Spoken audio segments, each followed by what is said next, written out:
naked in like a weird like metal device with his arms up and... Wait, what just happened? Did someone change the discs? I think, yeah, it feels like we've got like access to some like more content now that we've switched over to like another part of this discussion now. It's really weird. Content! Don't do it again.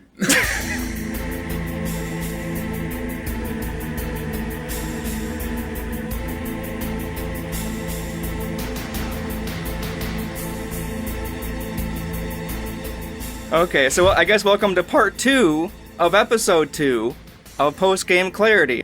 Metal Gear Solid was so dense and there's so much to talk about that, rather than exhaust ourselves last time just pushing through to the end and maybe speeding through the rest of the game, we thought, no, we'll come back to this one refresh and we'll give it the time it deserves.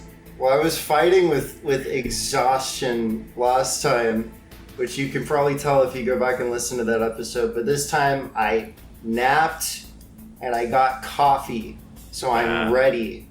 Meryl just made you so angry you just tired from it. Dude, I was I was literally shaking with rage talking about Meryl. I was literally so full of adrenaline that the second we logged off of the Clean Feet call, I fainted onto my wooden floor. You were trying to recreate how Meryl got shot in the crazy corridor thing. Yeah, and I had similar feelings of wanting to blow my brains out that came from an external source. Well, all right then. Is that like a Psycho Mantis reference, or? Yeah, because he made her want to blow her brains out. Yeah, that's what I was figuring. So, if you guys are ready to continue on. Yeah. So, Snake is now in this torture device thing, and we kind of get like a first-person perspective first, where we see like the lights. It's really cool. It's almost like you're under the operating table or something like that. And we hear Ocelot, thank goodness, his voice is so great, and Liquid Snake talking, also a great voice. And I just have to mention real quick, Snake looks like an action figure.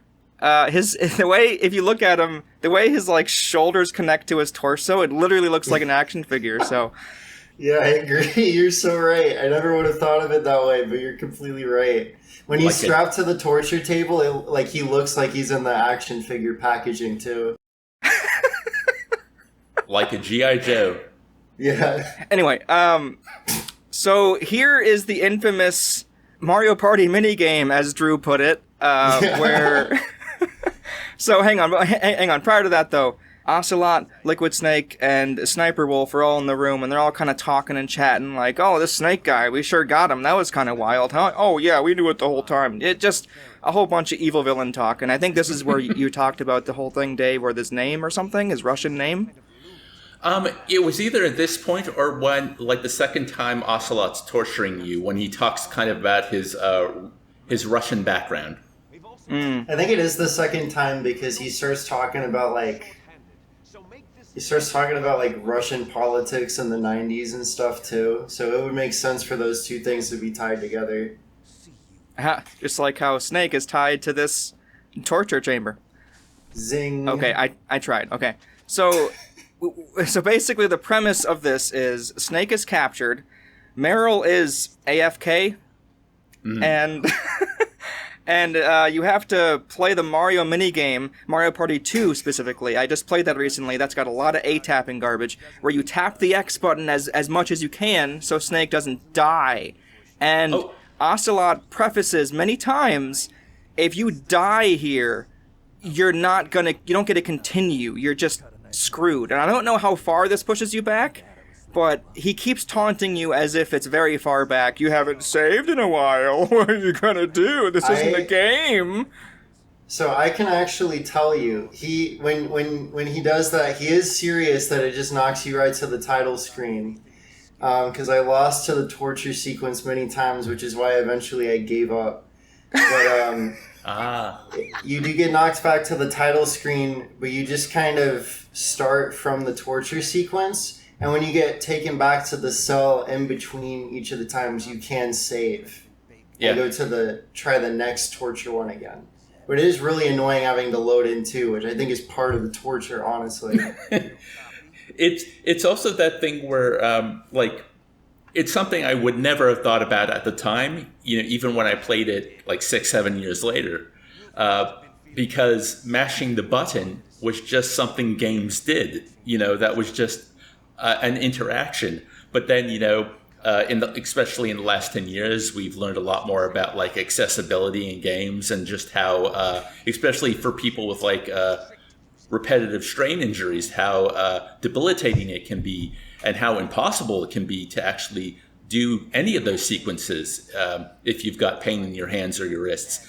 So, I mean, obviously that was not even a thought at the time, because one of the things I laughed at, even though I thought it was really shitty, was before the first sequence, Ocelot says, "Oh, and don't use auto fire because I'll know." So if you had a controller that had auto fire on it, my guess is that you would fail.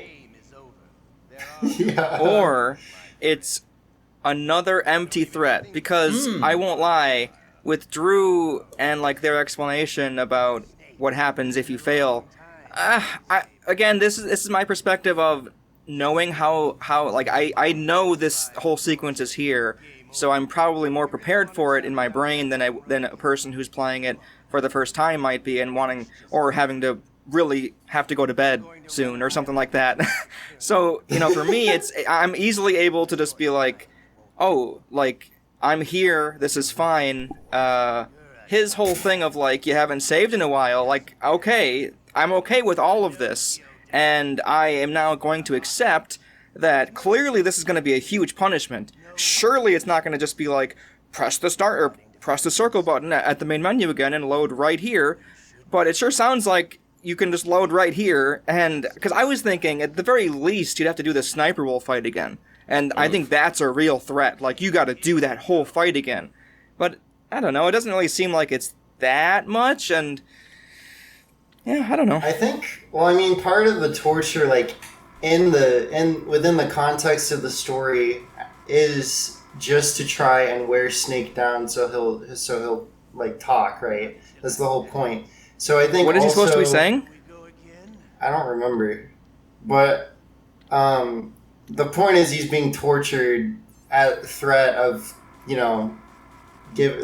letting the bad guys win, blah blah blah, shorthand, blah blah blah. So I think having all of that, even just having to load back into the torture sequence and having to start it all up again, because Ocelot will say the tutorial shit every time, every single time, is, on top of having to do a horrible button mashing minigame, also is torture for the player. So it could possibly be wearing them down too. Now here's the thing about that, is that Dave is absolutely right about all the button mashing crap. It's fine every once in a while and when the game is more forgiving about it, but that torture sequence really wants you to freaking mash. And the thing about me is that I'm very prone, because of my main habits being video editing and drawing and playing video games, I'm very prone to having carpal tunnel flare up. So button mashing in old games like this always gets to be a bit much, especially when they tell you to do it like 3 times. Yeah. Now, I also had an experience. I was like, you know what? I'm not liking this at all when I got around to the 3rd torture sequence. And I got on YouTube to see if there was anyone that had any fun little mashing tricks. And I found this really patronizing video where this guy was explaining, he's like, you could do the double thumb method, or you could use your big fat gamer thumbs like a fucking moron. So what he does, he like holds the shoulder grip with his full hand, and he like held his other hand with his like thumb sticking out, and he just like moved them back and forth into each other. Weird. And he was That's like, how I do you it. could do the, and he's like, you could just do this. You can just keep doing this forever unless you're like fucking impotent or something like that. And I was like, what the fuck? I don't really like think the attitude there. I do not like that attitude at all. And then I tried doing that method a couple times and I still failed the last torture sequence. And that's when I was like, you know what? If this is all for Meryl, I'm just going to sleep. That's the point that I reached there. Yeah. I was like, I choose to sleep in real life. It's wild that, Dork, you did that method as well. The method I always use for any button mashing sequence is just, like place the controller on the table or on my leg and then I'm right-handed, so use my right index finger and just go to town, like right down on it. That's really funny because that's what my friend does, and for the longest time in any like button mashing anything, he was always the king because he did this. He did almost what you did, except I mean perhaps this is how you're describing it too, but he wouldn't move his arm. He would twitch his whole right side of the body to make sure he gets those quick movements. Like he would twitch, like it looked exhausting. And after I figured out the whole like the easy double thumb method, so it's exactly what again, that guy's attitude is horrible. I hate that kind of attitude where it's like you're an idiot. Yeah. Just dude, everyone plays games their own way, whatever. But yeah, like what makes it so easy is that you don't press with each thumb. You instead press with the right thumb, and then you bring the controller towards the left thumb. So it's like, it isn't exactly that you're using each of your thumbs and like you're trying to do the exact same motion. You're using the controller in a way and like repositioning it every press. So in fact, all the footage that's going to be on screen is going to be me completely destroying this game because however, even though it was easy for me, I will say this is tough. Like I've done a ton of these like button mashing mini games and a ton of games, right?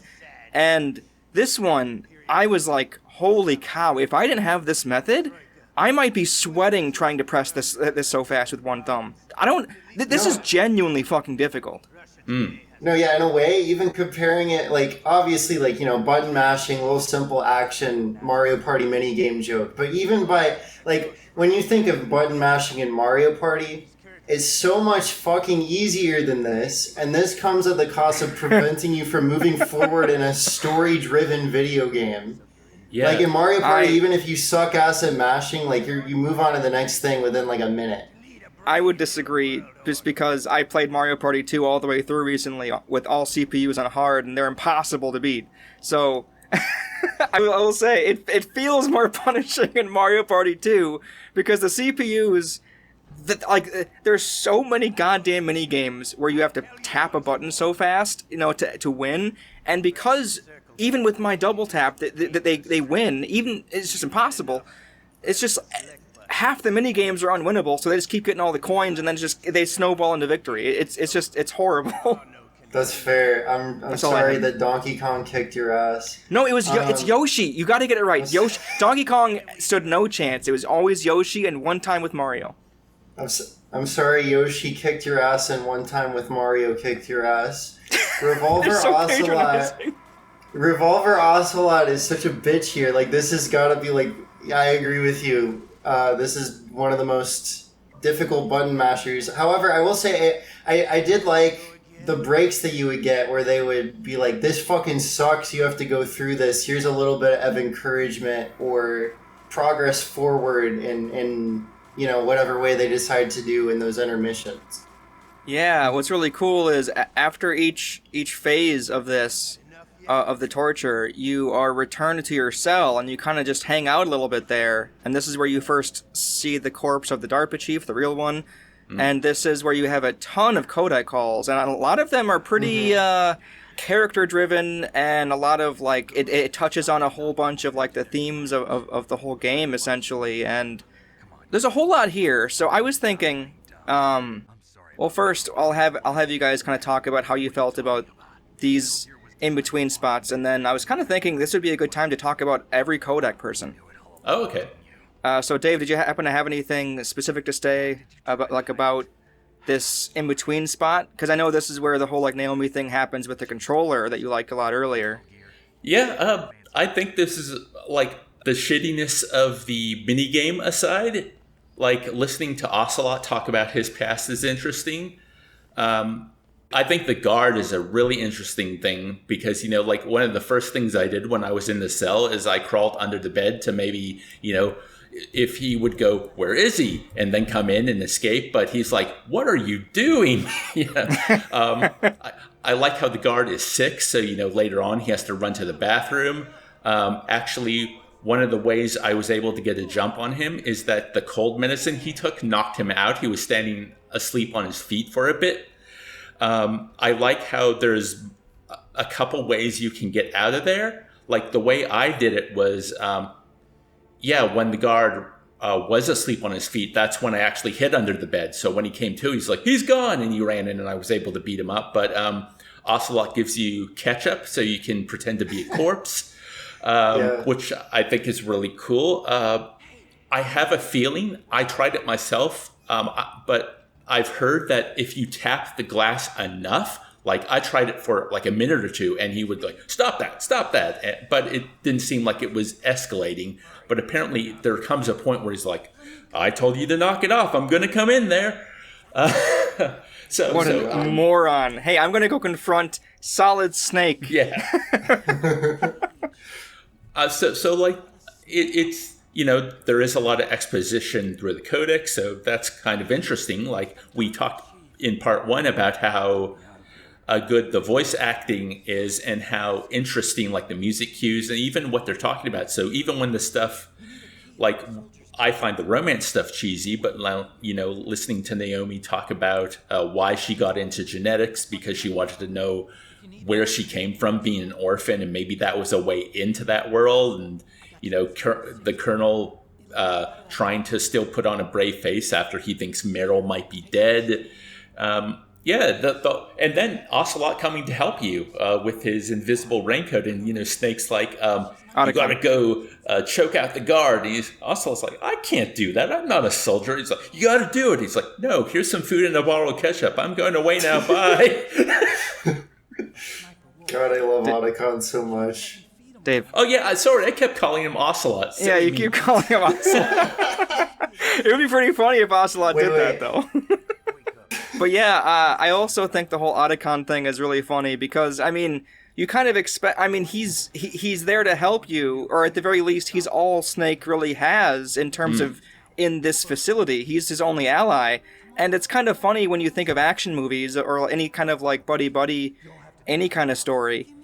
He's like, "Hey, can you help me out?" And sometimes in action movies, the character's gonna be like, "Okay, here we go. Oh, I did it. What the?" And this one, he's just flat out like, "What? No, I'm not fighting anybody. You're on your own, bud. Like, here's ketchup. See ya. Like, what the fuck?"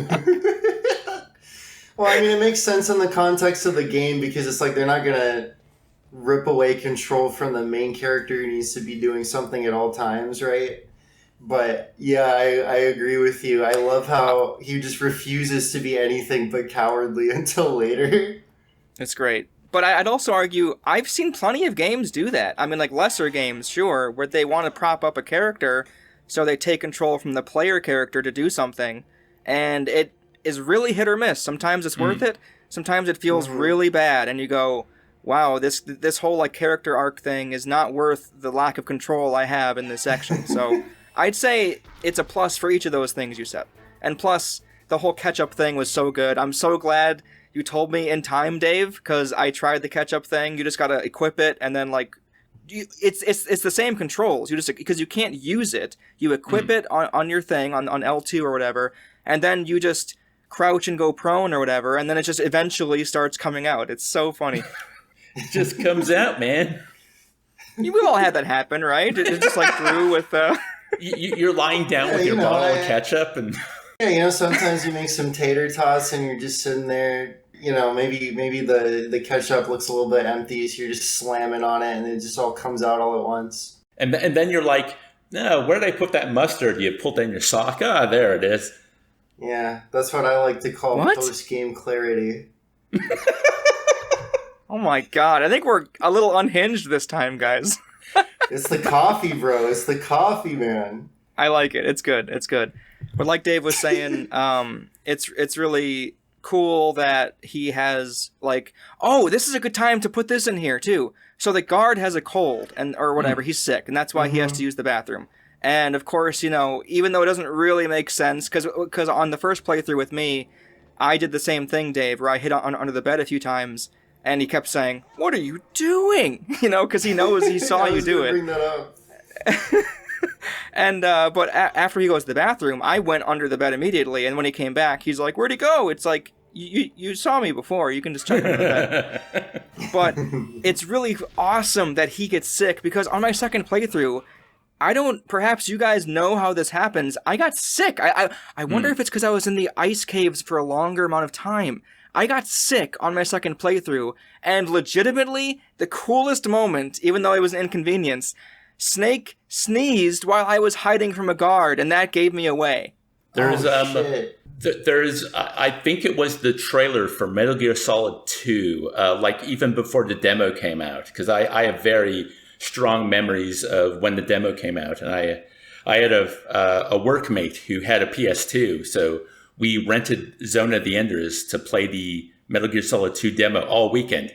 But there's a bit in number 2 in the trailer where there's like an entire squad of guards watching someone speak.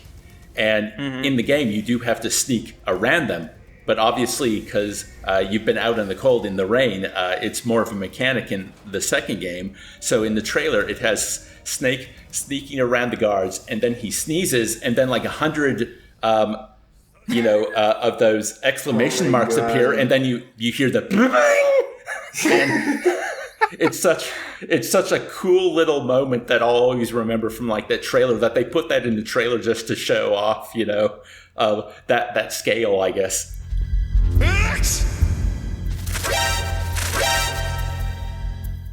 I got the cold medicine as well, and I looked at it, at the description, and I'm like, oh, I guess you can get sick in this game. It never happened to me. It didn't happen to me on my first playthrough, and I thought it was just... Because, again, on my first playthrough, I thought it was like the ketchup, where it's like, well, this is a useless item, but I guess that's part of the charm in these games, where you sometimes get superfluous things, and you kind of go, oh, that's cool, I guess. So it's neat that they each have their use, and I discovered... In fact, I don't think I found the cold medicine my second playthrough. I just had to eventually get over the sickness on my own. Real quick, I also want to inject this small part too, since we're kind of on the topic of items and small details and stuff like that. So, I'm not sure if you guys tried to use the cardboard boxes at all. No, I did not. Yes, I did once, because I read somewhere that it was a good way to get past the dogs. So I used it, and then the dog came up and sniffed the box and then mauled me. See, I tried forever on the second playthrough, because apparently, like Drew, if you didn't hear about this, what you can do is have the puppy pee on the cardboard box, and that'll put a certain scent in the air, and then all the other wolves won't attack you. Weird. Yeah, it didn't work for me, though. I don't know when it's supposed to happen, because I tried, and just like Dave, kept getting mauled. And once you know your way through the ice caves, you can get through it in like a minute. So I don't know why you would do it. That's actually a really good.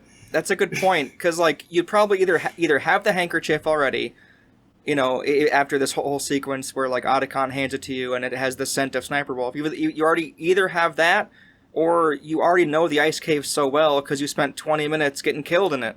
So it's like. It's kind of weird how that shows up, but that isn't the main point I wanted to talk about when it comes to the cardboard box. Yeah, well, I just want to bring up that it is such an iconic part of Metal Gear Solid as a franchise. Most people who played the game will have at least picked it up at some point, and hopefully they tried it out. And there are 3 cardboard boxes in the game, A, B, and C. I don't really know.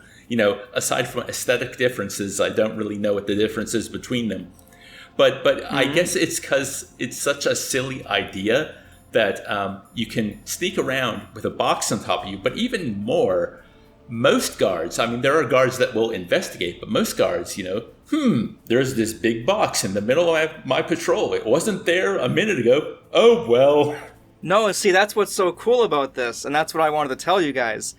There's more to this than I think any of us had thought possible. Okay. So it is ABC, but I also first want to point out that all of them have a label on them. I think there's one that says two nuclear like disposal facility. Like, you know, of course you have like, you know, the 3 buildings of the whole facility or whatever. I think they're each for each building. I wonder if that has something to do with it.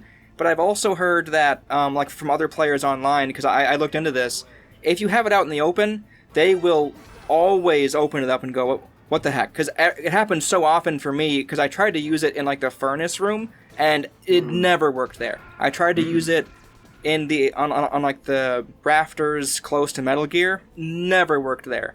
But apparently if you are in the box, close to other boxes, and like one time I even had it where it was in like a nestled away area, it's supposed to work there. And it worked for me only one time, and that was when it was kind of off to the side, not out in the open, essentially. So I think there's more to do with their AI than even, I guess, like we thought possible. The box conspiracy. That's crazy. So we're still kind of here in the interrogation room, even though we just talked about how we escaped. But essentially, I want to use this time to talk about all the codec people, because there's a long time spent here talking to half the codec people that we see on the regular. So what I have like right in front of me, we have the Colonel Campbell, we have Naomi, Mei Ling is like the save, you know, you can choose her to save your game. We have Master, which is just a random old instructor of snakes who just contacts him out of the blue one time and goes, yeah, I'm in Alaska, hey, what's up?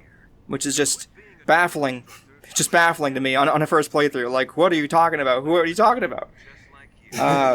Nastasha, which is the only one that you really have to kind of go out of your way, because you don't have to talk to her at any point in the game.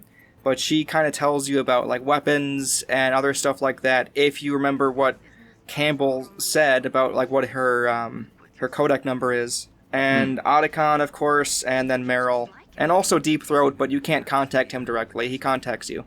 And I think there were only 2 times in the game that was important. Like he contacts you before, like the Vulcan Raven with the mines, and then he contacts you with the bomb coming up. Oh, he does, yeah. And what's funny is I think that one's optional. Really? Because it doesn't. That was something that happened with me when I escaped from the facility. I got that you've got a bomb on you, and then I had to get rid of it. And I was in that B1 section where you go into Ocelot's fight, so there were guards everywhere, so the bomb always brought heat on me. Oh, that bomb. No, yes, you are right about that. I forgot about that, because after you escape, you grab all your stuff, and there was actually like a bomb planted there, and gosh, I'm already underway talking about the codec people, but oh my god, I really want to talk about this. Okay, so I'm sorry, I know we were going to talk about the codec people, but it's on my mind right now, and it'll flow better if I talk about it right now. So, what is their fucking plan? To shoot a nuke. Dork, listen, I can explain all of this to you. Their plan is to shoot a nuke into the moon to assert themselves as a terroristic force, thereby encouraging the governments of the world to give them the Chaos Emeralds. Okay? That's their plan. Hang on. For anyone who doesn't 100% know, Drew is describing, I think, a Sonic game. The Chaos Emeralds? That's Mario, bro. Okay, no, but on the reels, that's not this game. No, that's not Metal Gear Solid. I wish. There are nukes, but like they said earlier that they're holding the U.S. hostage or something, but the U.S. is keeping it under wraps. That's why they sent Snake in there, and then because we're trying to make sure this doesn't get out, because of course politics, it would look bad. Oh, you're talking in general. See, I thought you meant about... No. We've got Snake captured. We're going to torture him. We're probably going to kill him. But just in case he escapes, let's plant a bomb in his belongings. No, Dave, that is what I mean. I was trying to give like a brief overview to make sure people who might not know this game 100%, like that's what's going on with the nukes. No, I am very confused because, again, at the end as well... I can kind of understand close to the end, where, like, you know, because they have to have Snake use the key. But why didn't they just take the fucking key from him right now and then do the key thing? What is Snake's purpose in all of this? And honestly, if they were trying to do something like that, why didn't they just shoot the nuke? Like, at any point while Snake was randomly in the base? Well, like, the nuke thing is for sure a bluff, because the whole idea anyway, where like Liquid Snake and Ocelot at the end are discussing, is they have to get the fox dye vaccine, and they want like the body of Big Boss because they want to do something with their like genes. I think they have like a disease, or perhaps that is the fox dye thing they're trying to. I took it as fox dye kills people with Big Boss's genes, so they need the vaccine, and they want to get his remains so then they can use that to make sure that nobody with the genes like dies. Just atrophies. Kind of. The genome soldiers have a problem with them. I can't remember exactly what it was, but that they're imperfect. So he wants Big Boss's genes so they can fix the genome soldiers. Liquid talks about all his brothers and sisters, but as well, the fox dye is a virus that's genetically engineered to attack certain people. And obviously that was one of the big fears, and that's also why Snake was being used to be a carrier. So Liquid's like, I'm sure I'm going to die, so I also want the vaccine to save myself. And maybe you're right as well, maybe the genome soldiers have it. I think that was mentioned. Right. I understand that he needs Big Boss's remains / the vaccine, because he understands that this is a thing that he's going to die from. I don't know when he heard about fox dye. I don't understand when he first realized. Perhaps it was the DARPA chief and Baker dying, which made him go, "Yep, I remember this." I think the initial plan, I think he always wanted Big Boss's remains. At the very end, he does talk about he wants to rebuild Outer Heaven, which was Big Boss's big plan in the first 2 Metal Gear games. Yep. So obviously this whole thing is kind of a ruse. He's got his own purpose. When he's talking to Ocelot, the idea is that we're going to nuke this Chinese city that doesn't have a high population, so the world can't really condemn us that much. That plan was genius. Okay, so I'm sorry, but you kind of sparked something in me. That, when he was talking about that, I was like, holy shit, Liquid, this is way smarter than any of those evil diabolical people. So just to recap, Ocelot was saying, hey, we should shoot over here, over there, and then Liquid Snake is like, no, what we should do is shoot a testing site in China, because it's not going to harm anybody, but it's going to make the whole world aware that this huge nuke was being used, and they're going to blame China for it, and oh, you guys are using nukes there. So it's just, oh my god. Sorry, Ben, but even better is that the Chinese will blame the Americans, so it will cause a geopolitical just clusterfuck. Mm-hmm. And it's also a showing to the Americans that, yeah, we did just do that. We have the capabilities to do this. We aren't bluffing. And it's to showcase Metal Gear's capabilities so they can sell it to the Russians, even though it turned out that Liquid was never going to do that. It's just, it's interesting how well crafted this evil plan is, once you really hear it. But then again, the main thing is, what the fuck is Snake? Why is Liquid doing all this with Snake?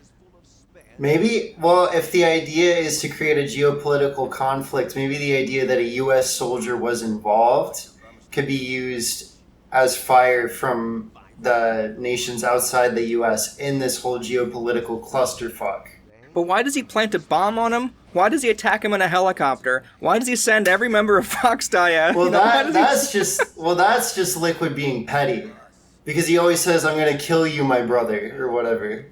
And maybe taking Liquid out of it, I'm just thinking, the final conversation after the credits between Ocelot and the President of the United States, is that this whole thing might have, there might be even like a higher level of pushing Liquid and Foxhound into place to play out this thing. You know what? Ah.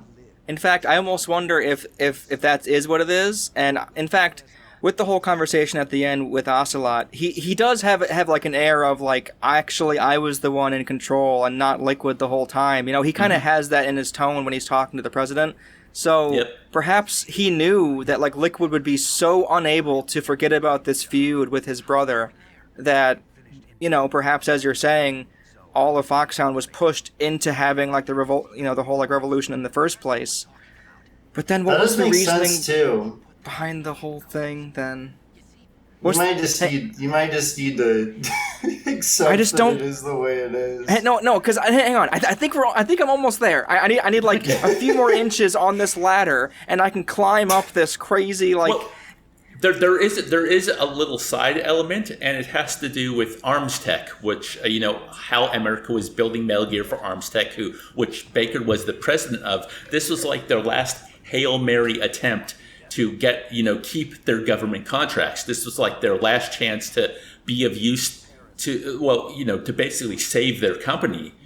And this whole thing was supposed to be a secret. Like the whole idea of how Hal is so distraught when you first meet him because he never thought it was like going to be used as a weapon. I mean, that kind of shows how naive he fucking was. But when Snake kind of says this thing's got nuclear capabilities, it just basically, slaps him across the face and like, I've been working on this? I thought I was just making a cool robot dinosaur.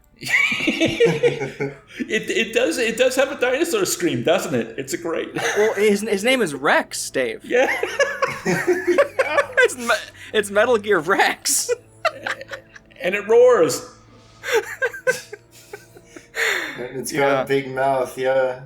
I think I'm pretty much there. Does anybody else have anything else to say about the story as a whole then? Oh, well.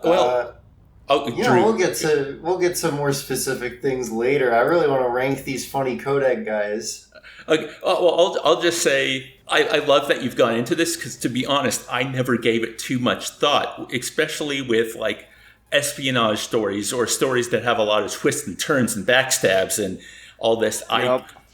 For most of my life, I have been I'm not even going to try to understand this. I'm just going to sit back and enjoy the ride. And that was kind of that. There's a whole Rick and Morty episode about how stupid espionage heist stories are like this. And I kind of agree with like how that episode portrays these kinds of twists and turns where they just keep layering on each other for seemingly no real reason. Oh, yeah.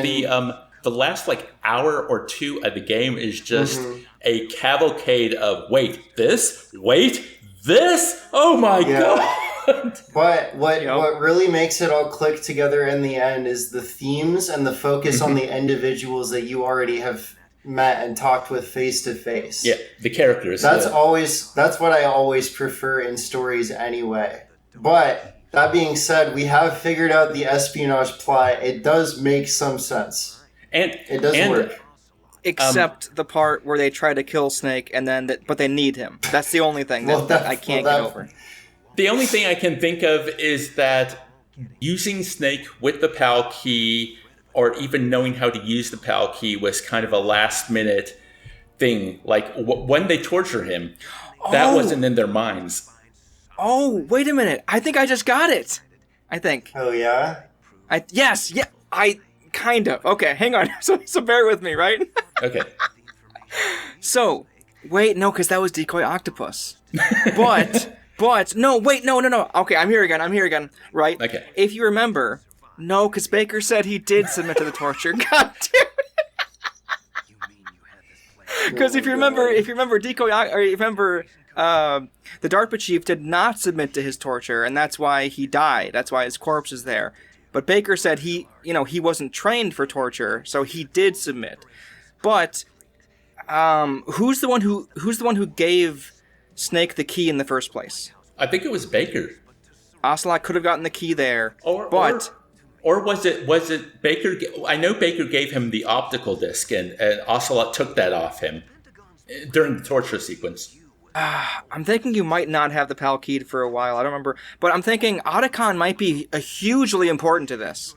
But then again, he was fucking talking and chilling with Sniper Wolf. Yeah. So it's not like Sniper Wolf couldn't have gotten that out of him if she tried. Oh, you know what? I think it's time to move on. Can I just say one final thing about this? Is yes. This kind of plays into last episode. I talked about how what I love about this game is that fine line it walks between serious and goofy. And this is a very serious espionage plot with twists and turns and, nuclear annihilation and all that.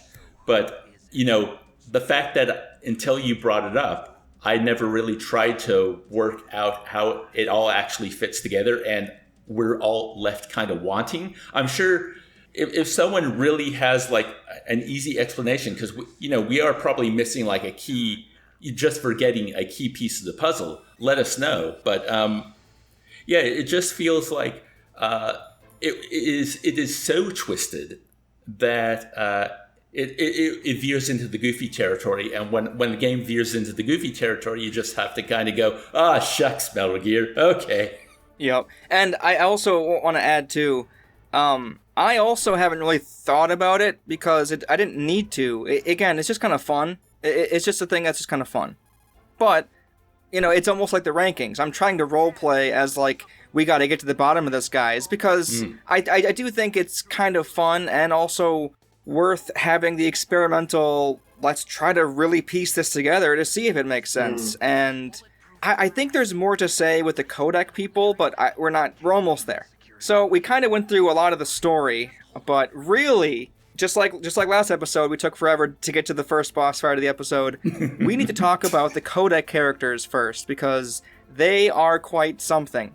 As like a general, as like a general opinion, how do we all feel about the cast of characters that we mostly see in the codec calls? Do we want to go through them character by character and give our thoughts, or do you want each of us to kind of just give a general rundown of what we thought? Let's start with the hottest take first. So what I'm going to do is I'm going to start with Drew, because I can tell it's going to come from that direction. So I'm going to cut that part and say, Drew, do you have anything? Drew, hang on, I'm cutting this part. Ready? Drew, stop laughing. It won't make sense. Now you have to leave it in because it'll be funny. Drew, I feel like you have a lot to say about at least a few of these people. You've talked about Meryl quite a bit, but she isn't one we exclusively see on the codec. I feel like you have a lot to say about Naomi. I don't like Naomi very much, but she has redeeming qualities, especially towards the end. They just do a lot of front loading with really pissing you off, and then at the end she really comes around and she's ultimately the one that has the epic. She gets possessed by Hideo Kojima and delivers the final message of the game straight to everyone's faces. Yep. So she really does get to come around and really be the one to, even though like she's not physically there with Snake and everybody, right? Because everybody comes to like the same conclusion, like Hal, Snake, pretty much every character comes to the same conclusion about on the ending. But Naomi has her own journey that you hear about in the codec calls, which is kind of why she gets to be the one to lay it all out in words. And so I actually ended up having a very high opinion of her at the end, because you do really get to see her be like, you know what? I'm not going to be bitter anymore, and I'm going to have a way better life and connect with people, which means that all of the stuff that really pissed me off about her throughout like most of the game ended up paying off in a really good way that really raised my opinion of her. Like that's the sign of a really like good complex character, when you can turn it around and they aren't just like a cartoon character basically. Right? So I agree. I think that she has a lot of dialogue in like the first half of the game, and it feels undeserved. It almost feels like, God, I understand like Campbell, holding her hand, climb up the ladder with the action button. I get all that, right? But just with her, she has so much dialogue, and you're just like, okay, I guess we're hearing her go off again, whatever. But yeah, I agree that it also pays off because of the whole thing. And she always like shows up to be like, Snake, do you like any girls? And then Snake's like, why are you fucking asking me this? And she's like, no reason. And she does it like 3 times or something. Yeah, she is a pretty big culprit in trying to keep this love story going at certain parts. In fact, I think it happens a lot when it's in the interrogation prison room, and also around like when Snake is talking about how he has to go get the sniper because he has to go save Meryl, and she's like, oh, I didn't think you gave a shit about people. Why do you want to save people, bruh? And of course, she has this opinion because she knows that Snake is the one, who supposedly or who almost killed.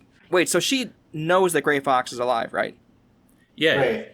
Yeah, but at the very least, like she knows he's the one who almost killed him, essentially, right? That's why she's so upset with him. Yeah, that's the whole reason she's involved with the mission is because she wants revenge on Snake to some capacity.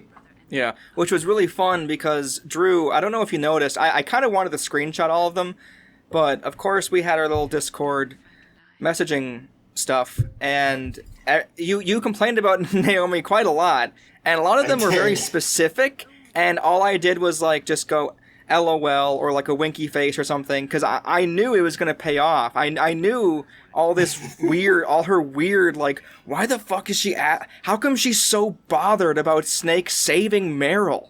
Like, I was just like, well, it makes sense, but, absolutely go off. Yeah, but on the other hand, she is made to be incredibly unlikable. So I think that's a perfectly reasonable reaction to have just for the sake of. And I'm sure there's some people that got to the end of the game and they were like, "Oh, brother, shut the fuck up." They still didn't like her at the end. Yeah. I think it all comes down to if that was, again, as we keep saying, if it paid off. Because if it didn't, I'm sure having the final message through her, it could be kind of, not, I wouldn't say condescending, but just like, no, this is the wrong messenger here. I don't want to hear from her again, kind of thing. Mm-hmm. Right. But it did turn around because, she realized, wait, I don't want to, by the end, she realizes, I don't want to be petty and seek revenge on somebody anymore. I want to go connect with people. Like she specifically says, no, we need to make connections with other people. That's the way to live a fulfilling life. Like Death Stranding. Exactly. So it all comes full circle. This truly is the first Strand-like director in that way. So her arc really did pay off as it did with some other characters. However, I would have to say, as far as my ranking, can I say what number I put Naomi at? Dave, did you have anything to say about her before we? Just actually something that confused me. Maybe you can answer this for me, or maybe I just missed a piece of information. Because. So we learned that she's kind of a double agent later in the game, and they arrest her, and it turns out that she did do she manipulated Fox Die before the mission, but I from my memory, I never found out what she did, and at the end of the game, when Liquid dies, Snake's like, how much longer do I have left? And she goes, well, none of us know the answer to that question. It confused me because, the whole thing, she had such a hard-on for killing Snake for most of this game. So you would think that the reason she manipulated Fox Die was to make sure Snake died, maybe after the mission was complete.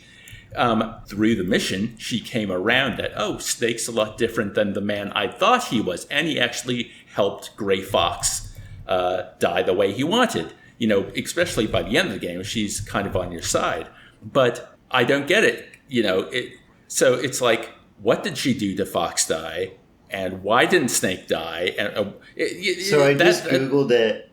Googled it. It literally says, upon being ordered to inject the fox die virus into Snake, she intentionally modified it so the virus would eventually kill him, as well as making the time of his death random. So she literally did tell the truth. Oh, damn.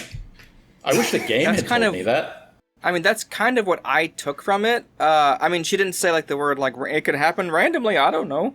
But I was kind of, you know, just thinking she did manipulate the fox die, but it's an effect that we didn't, again, in the game, we weren't explained it at all. It's just, I was left to assume that we don't quite know what she did, but at the same time, she's not going to be like, oh, you're about to die in 12 minutes, so go have fun. So, well, isn't the whole reveal of Snake being a carrier for Fox Die and all the reveal that Naomi was a double agent and she was the one that injected him is supposed to sort of put like a fake like ticking clock kind of over the narrative because because Snake doesn't know how long he actually has left in the base in and of itself. Yep. So anyway, that makes sense. It's just like that idea when she said none of us know how long we have left. Yeah, I took that literally. Like, we all don't know when we're going to die, so just live. And in my mind, I took that, well, maybe you don't have Fox die, or I guess what I think Drew it was supposed to be like a double entendre or whatever in that way. It's supposed to have like two meanings, I think. Yeah, that was the only bit that confused me, because it seemed that, like she put her revenge into practice before the mission began, and now it's over, and she's probably regretting what she did. But like, we didn't get, or at least I felt I didn't get enough information to tell me how that ended.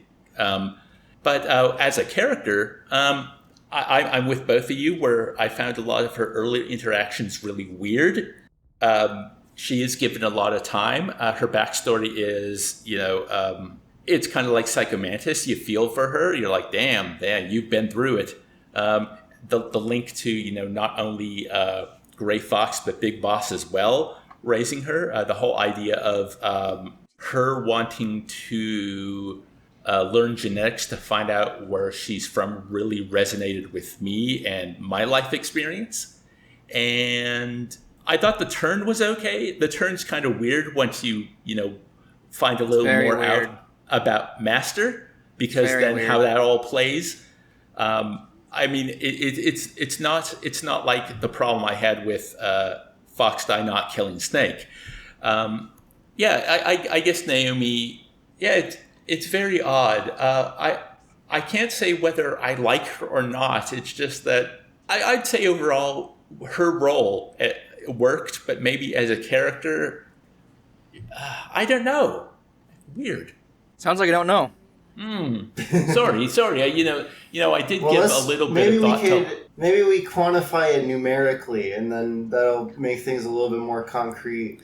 There's one last thing I want to say about Naomi, and that's how purpose-driven, like, her whole life seems to be solely focused on this one task, which was to kill Snake. How much of her life was dedicated to this? Especially after we learned about the reveal, like, from Master, that she was like, oh, she actually, she betrayed us, that kind of thing. Like, is it established how much of her life was spent doing this? Because it seems like, boy, I almost feel like her end speech is really trying to teach her, because she's got to go, what the fuck am I going to do with my life now? No, her dialogue at the end is incredibly self-directed. It's as much for her as anybody else. That's what okay, awesome. I'm happy you agree with that, because I was thinking. Yeah, no. It's definitely not her just like telling Snake what to do now that she's figured it out, or it's not just Kojima talking through her. It really is like her being like, no, this is like, after all of this that we've been through, was it in one night that this game takes place, after everything we've been through tonight? It's like, yeah, this is what we need to do to move forward from this after everything that's happened to all of us. So now that we've talked about Naomi for a good 10 minutes. We should finally rank her. So we have in total 8, actually. We had it wrong earlier. It was not 7. That's what I thought. We have 8 little codec characters that at some point show up on the codec. And we're going to rank them. So again, 8 means bad. We hate them. 1 means, oh my gosh, you're the coolest person. I want to keep talking to you. At least that's how I'm thinking of it. So, Naomi, Drew, what number? I put her at number 3 because she really came around in the end. Excellent. Dave? I'm just going to do a quick swap as I look at my list here. I'll put her at number 6. And here's the thing. To be fair, I don't dislike anybody on this list. It's just when you're talking about like codec characters, I guess I liked the ones above her more as characters. Yeah, I mean, again, this whole list is just for fun. I don't... Everything in the middle here, I couldn't even, defend for you, to be honest with you. So, with that in mind, I also have Naomi at 6, because... I don't know. I don't know. Ranking. If we're talking... if we're talking exclusively, in terms of if we would, hang out with them or, be buddies, then I probably would also move her further down the list. That's not what we're doing. It's about, everything included with the codex, so I understand having her that high.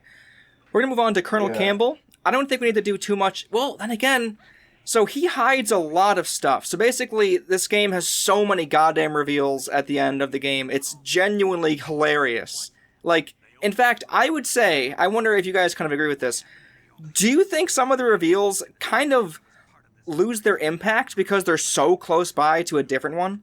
No. I think some of the reveals lose their impact when they involve things that the game has not set up. The one that comes to mind is when the Secretary of Defense comes on codec and basically tells you, haha, you're going to die. We're going to cover this all up. Bye. And then later on, when Campbell gets power again, he's like, oh, it turns out everything that was bad was his fault. The president didn't know anything, which later we learn is bullshit. But yeah, Dave, I'm really glad that you brought that one up specifically because it relates to Campbell, and that's hopefully who we're talking about right now. But I agree. It's so out of, again, I'd say out of everything, that's the most jarring thing. So maybe it did its job, but it's just oh, okay, I guess there isn't Colonel Campbell anymore. We're talking to this guy. And just as soon as that happens, at the end of the game, hey Snake, I'm back. Oh, okay, yeah, we missed you. I will say, so that whole section was really, really dumb because clearly its actual function in the... If we have our script outline, right, for Metal Gear Solid, if we have our outline of the plot beats, at the very end of the game is when you have the secretary come in and be like, I'm dropping a nuke on the island. You have to do a climactic set piece before I disappear and the game can end after the climactic set piece. And that's all that he exists to do.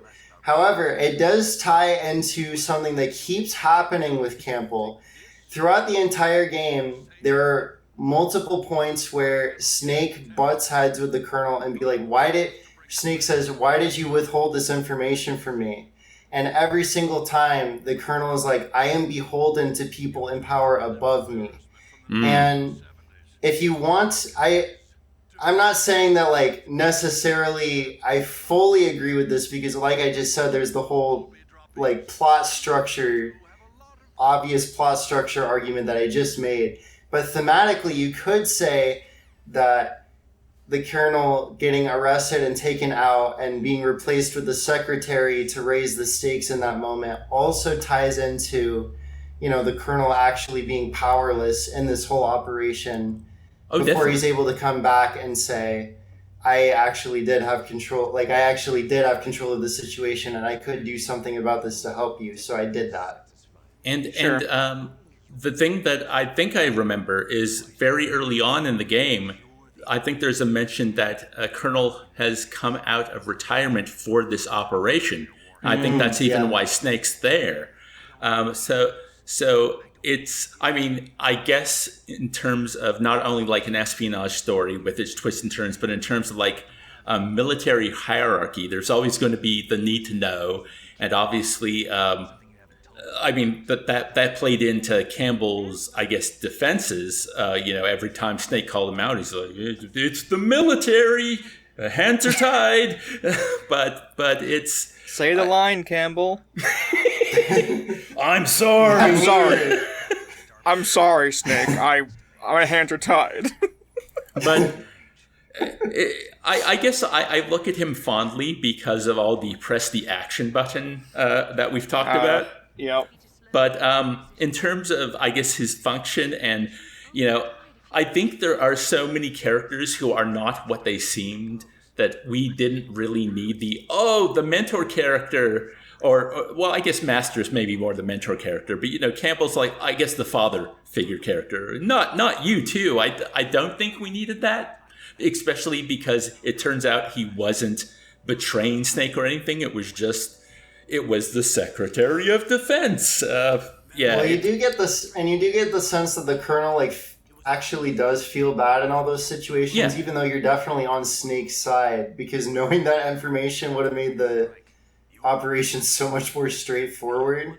And plus, he's got personal stakes in the fact that Meryl is even there and becomes increasingly in danger. So it really sucks that he can't just tell Snake all of this because of the Secretary of Defense. He was blackmailed. Right. If you assume that the Secretary of Defense actually was involved in the whole story and wasn't just made up in the third act, then, the Colonel does become far, far more likable. Yeah.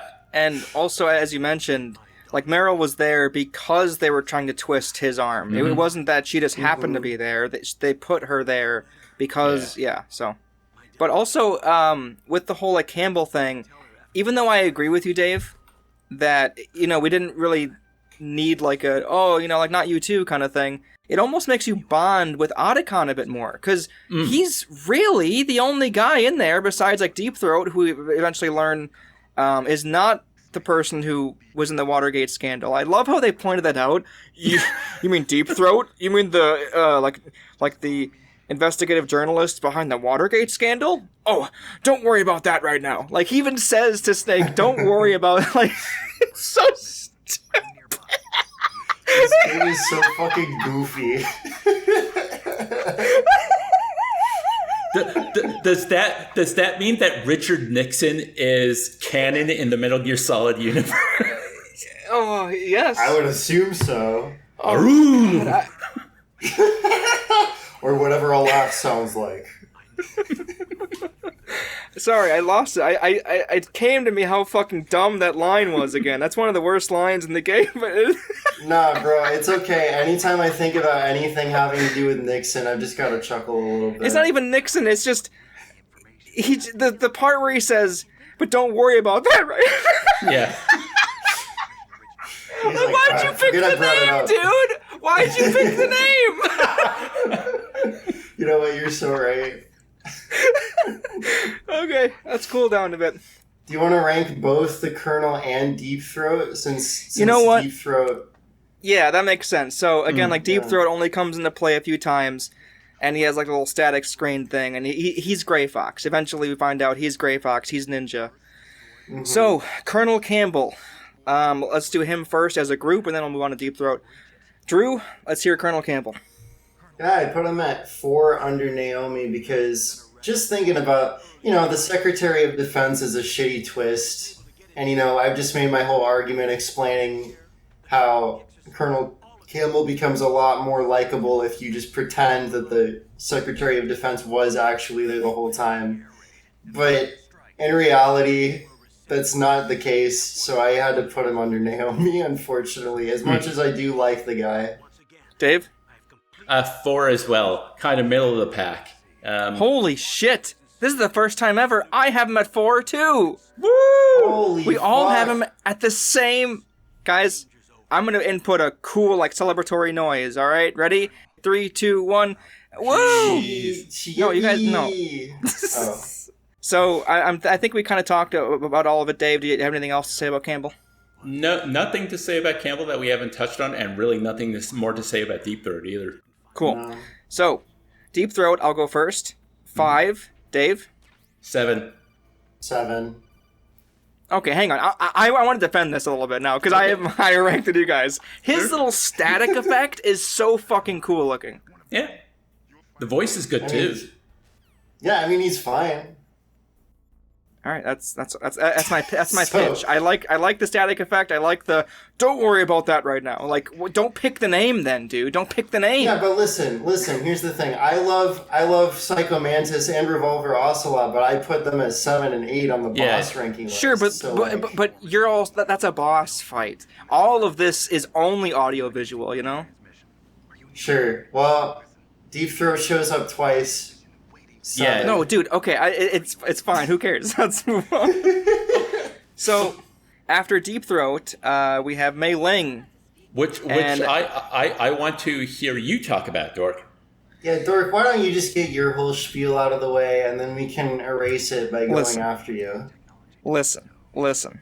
I think she's sweet. I enjoy her as like a voice actor. I think the person who plays her is good. I like the whole gimmick where she has Chinese pros, where she has the Chinese proverbs that potentially could help you out or whatever.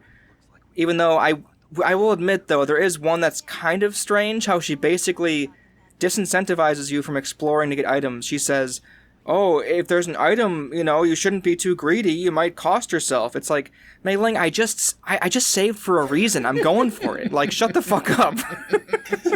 Like, why do you think I'm calling you? Anyway, so I'm kind of in between now, because I've heard now from Dave that basically every MGS game has kind of a character like this, and I'm worried that they're all going to have the same problem that I have with them. And that problem is this. Okay. All of our cool things happen after you save, and then you turn the game off, and then it's not a thing that actually happened anymore. Oh, I see what you mean. I mean, diegetically, that's very true. For the player, I mean, for Snake, he always hears that stuff. God, I can't actually remember if the future save characters have the spiels after you save or before. Yeah, I guess that was something we'll come to at least when we cover MGS2 in the future. And I'll also want to point out, I can totally understand not wanting to front load some text before a player is allowed to save and quit, because that might make them dislike this character, because you just want, at that point you want to save and turn the game off, right? And any extra crap beforehand. But I don't think that there's a perfect mix, because you still hear it, and then I just go, well, I heard it, I guess, but Snake never did, because I'm loading 10 seconds before she said that to me. So it's just, that's the whole thing. Okay. That's the whole reason why I have her so low on my list. I have her at 7. Okay. You put Deep Throat at 5, and you put Mailing at 7. Yeah. Wow. I think Drew wants the duel now. Listen, let me explain something to you, Dork Axe, Mr. Axe. That ranking sucks, and I hate it. Okay? And here's why. Let me list out these other codec characters. We've got Otacon. We've got Naomi. We've got Colonel Campbell. We have Master Miller, Meryl, Deep Throat, and I guess Nastasha. I wouldn't know, I didn't talk to her. You want to know what all of those freaks have in common? They are all deeply flawed, small, mean-spirited human beings. Even Otacon? Even Otacon acts so selfishly and cowardly throughout the whole game, because all of these people have things to overcome. Okay? You want to know who has absolutely no flaws and is always nice to Snake and is worried about his well-being at all times and always offers him helpful and kind life advice? Mei Ling. Okay? And you want to know who invented the Soliton radar? Mei Ling. Okay?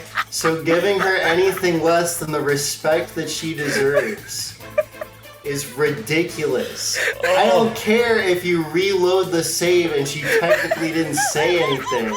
She said something freaking nice, and you are gonna listen to her, and you are gonna like it because she didn't do anything wrong. As opposed to everybody else, and you're gonna put Deep Throat, who fucks off and does nothing and gets killed in the final boss. You're gonna put that fucking dumbass who wrote the Watergate scandal above Mei Ling. You're gonna put that above sweet little Mei Ling. Bro, this is like saying that Lisa is the worst Simpson just because you're a fucking bitch. God damn, I'm so fucking mad. Standing ovation. Standing ovation. Oscar worthy. Thank you. Those are my emotions. Those are my true feelings. I just had to get them out of me as soon as I could. I have nothing more to say. I think you covered everything. So I'm now sweating because I laughed so hard. So I appreciate that. Hang on. Even though I'll give it to you. That was, you know what? I'll pull the John Cena. Fine speech. So what you're saying is Mei Ling is a very one-dimensional character with no heart. That's fine. In a freaking war story, you've got to have your little campfire you got to have your little oasis. But that's what Master is. Break. No, because he just says, "Look at this rat that I just found." When you want a nice little break from the horrors of nuclear war, you call up Mei Ling, who did nothing wrong. What the fuck is hard to understand about this? What is so difficult to understand? This whole podcast project was worth it for these last 10 minutes. This is the best. This is going on the best of compilation at the end of the year, bro.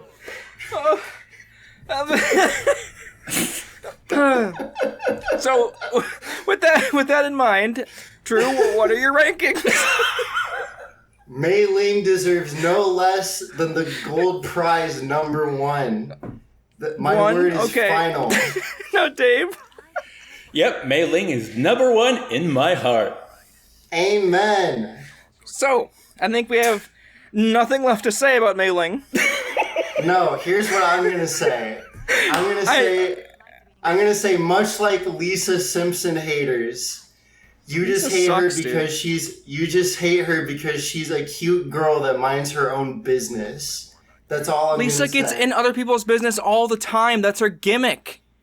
Wrong.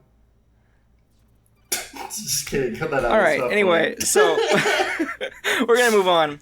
Next up, we have Dan Master. Apparently, his name is Master Miller. He's the guy who calls legitimately out of the fucking blue in the beginning to give you another character to remember. It's so bizarre to me. So fucking bizarre to me. Anyway, I have him ranked as #1. Oh, okay. What the fuck? Well, why do you have him ranked as #1? He's #2 for me. What? Yeah, I put him at #5. I put him at #5. I will say I think of him before the reveal as the character of Master Miller, not kind of what he becomes. And yeah, maybe my like of him is maybe a little bit of that bleeding over, the idea that spoiler alert, Liquid would be so helpful or keep this facade going for whatever weird reason. But I think Master's kind of a cool dude. He always has interesting information. I told you in the last episode how before every at every boss fight, like the instant the boss fight started, I would go to the codec and I would call everyone to see what they had to say. And I always enjoyed Master Miller. I also, because I knew the reveal, during the Hind fight, I called Master Miller and he didn't pick up. I did that too, yep. Oh shit, that's a good point, yeah. That is a small reason why he's up so high for me. I just think it's almost exactly what Dave said. I really just liked how fucking ridiculous the premise of this was. Again, I keep going on. He just calls out of the blue, and Snake's like, "Cool, I have a guy to talk about the, to talk about how cold it is here and like the local fauna of the area.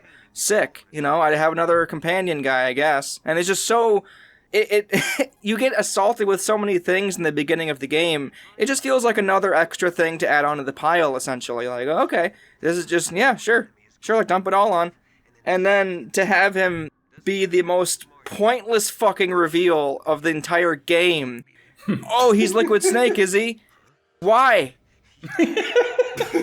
Why? Why is he Liquid Snake? Because it doesn't make any. Also, one thing that sorry, I'm on a roll here. One thing that I think is a total blunder with his reveal is that they just baby you. They baby the player so much. Mm-hmm. I think it's because they didn't want to overwhelm you or something.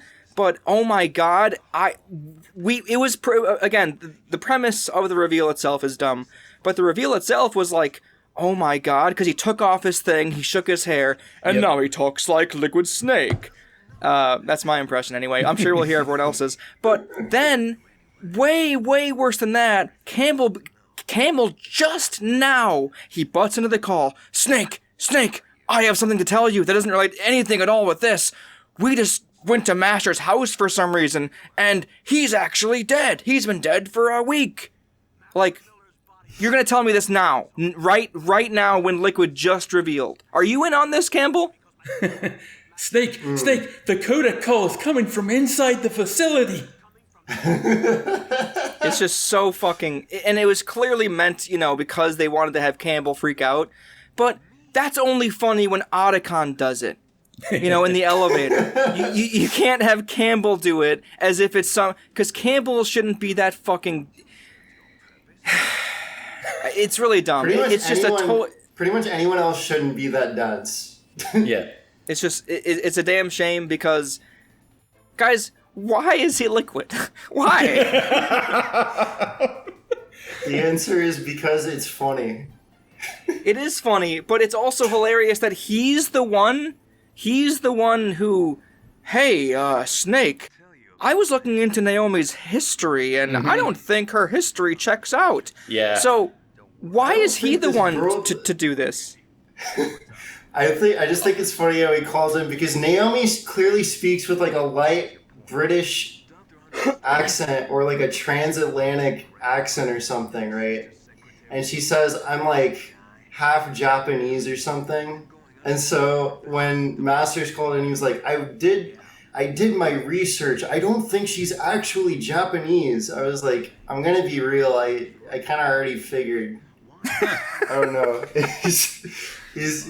Yeah, that's why I put him at 5, because I was like, everything that you say to me or that you could possibly say to me is like just stupid, normal information. And then, like, when the Liquid reveal came, I was like, oh my god, this character, like, actually, like, mattered. It wasn't just, like, some crazy shit that you just added on for no reason. Oh my god. See, I think this really hampered how you viewed him, because I'm pretty sure me and Dave, we went with the codec calls a lot more than you did. And, again, it isn't your fault. That's a way to play the game. I think that it's one of those instances where if you try to go in with the game, and I'm not saying this is how you did it or anything, and you kind of go, oh, like, all this is kind of dumb, like, whatever, I'm not actually going to think about this stuff, but, you're not really going to get a whole lot out of it. But if you try to go in with, why would this character be introduced? Surely he matters. I'm going to talk to these characters more often, and maybe it would pay off more with, like, because I assume you didn't have almost any interactions with him except when he's like, I was listening on your codec with Naomi, right? Because you only talked to him once, I'm guessing, in the vent, and once there, I assume, right? Yeah, and I think the main thing is because I did plenty of codec calling when it came to boss fights and stuff.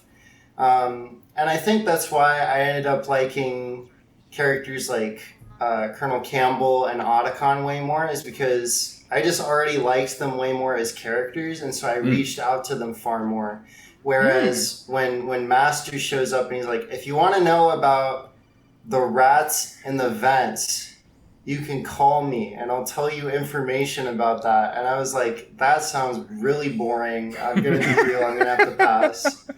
You know, it is funny that you say that, because you're right. It literally is. You're in the vent. I see you found a rat. I'm your guy. Like, okay. I watched this niche animated film from 2007 recently, and it really got me thinking about rats and how they interact with people. It's it's one of those things as well where I was just trying to think about why Liquid would do that, because you asked why before, Dork, and I mean the Naomi thing I think is obvious because he's trying to find out about Foxdie, but and maybe he's trying to take revenge on her in his own little way, but. Earlier, we talked about how maybe Liquid is also a pawn of the president and Ocelot. Like, he talked about he wanted to reform Outer Heaven. So obviously, his plans are a little more unhinged or different than the way they thought this was all going to go. And I wonder if I'm going to take the guise of one of Snake's mentors and I'm going to get close to him if that was more of his obsession with Snake as well playing out. You know what? That makes sense.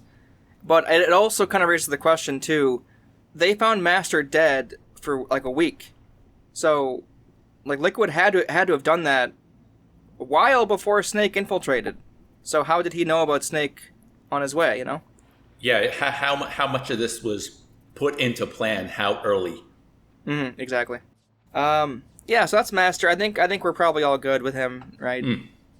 Next up, I have Nastasha, which Drew probably won't have too much to say on. Yeah, I just put them at 8. I don't know anything about them. She had kind of a nice Russian accent. I think you would have kind of dug her accent, I won't lie. Maybe I'll look up her codecs later. I just didn't even see that she was on the codec list, I guess. I just probably forgot to call her and even check out what her deal was, but I just didn't talk to her. If you recall how I said earlier in the first episode, where to call Meryl, it's placed in the middle of a huge cutscene, so you might not, at least I didn't remember to do that on one of the playthroughs. Except with there, you have to. And with Nastasha, I think it's the same thing, where it's not directly at the end of a call, so that's the next thing you do. But you don't have to do it, and they just say, here's her number, and you have to remember it, because it isn't in your memory like everything else is. Sorry, I should say, it isn't in your codec memory, so you can instantly auto-dial them. You have to dial her number first. And that's why I always wondered if I had missed a codec frequency to actually talk to Naomi directly. Because she's always through Campbell is when you speak to her. But because of the Nastasha thing, the whole game I wondered, did I miss the frequency where I could talk to Naomi directly? Now, I don't think it's there, but that was in my mind. We'll have Drew pull a Jamie right now, and we'll see if that's the case. But I don't think that's the case. So Drew has her at 8. Dave? For me, 5. Like in the bosses, I talked to her. I really liked, because you talked to me about her a lot on Discord. You were talking about how you were testing a lot of the codec conversations screen by screen. I have a friend who I think it's a bit infuriating, to be honest, but every new Metal Gear Solid game, he would call everyone on every screen to just hear all the dialogue options. And I can understand why you'd want to do that, because it's amazing how they recorded all those lines for all these situations. But at some point, it's that's a detriment to enjoying the game as you're playing through it. So, I aside from the bosses, I didn't really call anyone unless I felt a need to. And I think it was because of you talking to her that I learned about the crawling through mines to get them. Yep. So you were asking if Naomi had her own codec? No, it just says she's on the same codec frequency as Roy Campbell. Right. So, yeah. Okay. So I have Nastasha. I don't want this to piss off Drew, so I apologize, but I have Nastasha at 3. Okay. Because I think it's really neat that she's entirely she's entirely optional. You don't ever have to talk to her once. Yet, there's all this super interesting information locked behind her. She talks, like, if you have her in the right room, or if you have her in the right events that's going on with the game, she will talk your ears off about history about this and the history about that, and of course she'll also talk about certain equipment and stuff too. It's really cool, and specifically with the whole like cigarettes thing, I thought it was kind of interesting because nobody talks about the cigarettes after that initial, like, you know, Mei Ling goes, "You brought cigarettes with you?" And he's like, "You never know when you might need them. It was in my butthole," you know, or whatever. No, sorry, he put him in his stomach or something. It's something dumb. So, okay, sure. Okay, Snake. But I know, like, Dave, you were talking to me. I don't know if you were talking in jest or if you meant it, how, like, in these games they encourage smoking. But I think it's the opposite, actually. Oh, it is, because you lose health when you have the cigarettes out. You lose health, and even like in Metal Gear 2, I had the footage on there. I think in the first game, perhaps too, it says not good for your health. I think it's to, you know, in a way, it's kind of hammering home, you know, to the youth out there. Don't do this. It's harmful for your health. And in fact, there's a small bit, because like in all the codec calls with Nastasha, she's also smoking. I think she's smoking. If I'm wrong on that, I apologize. I think she's smoking too. And when you're in like the diagonal barrel room that has the lasers in it, I don't remember why I called her. I think it was because she was like an equipment expert, and I had just grabbed the sniper. And she and Snake have a small dialogue about smoking and how, you know, it was smart for you to have him with you because you're able to use them on the lasers, but you really shouldn't be smoking. It's not good for your health.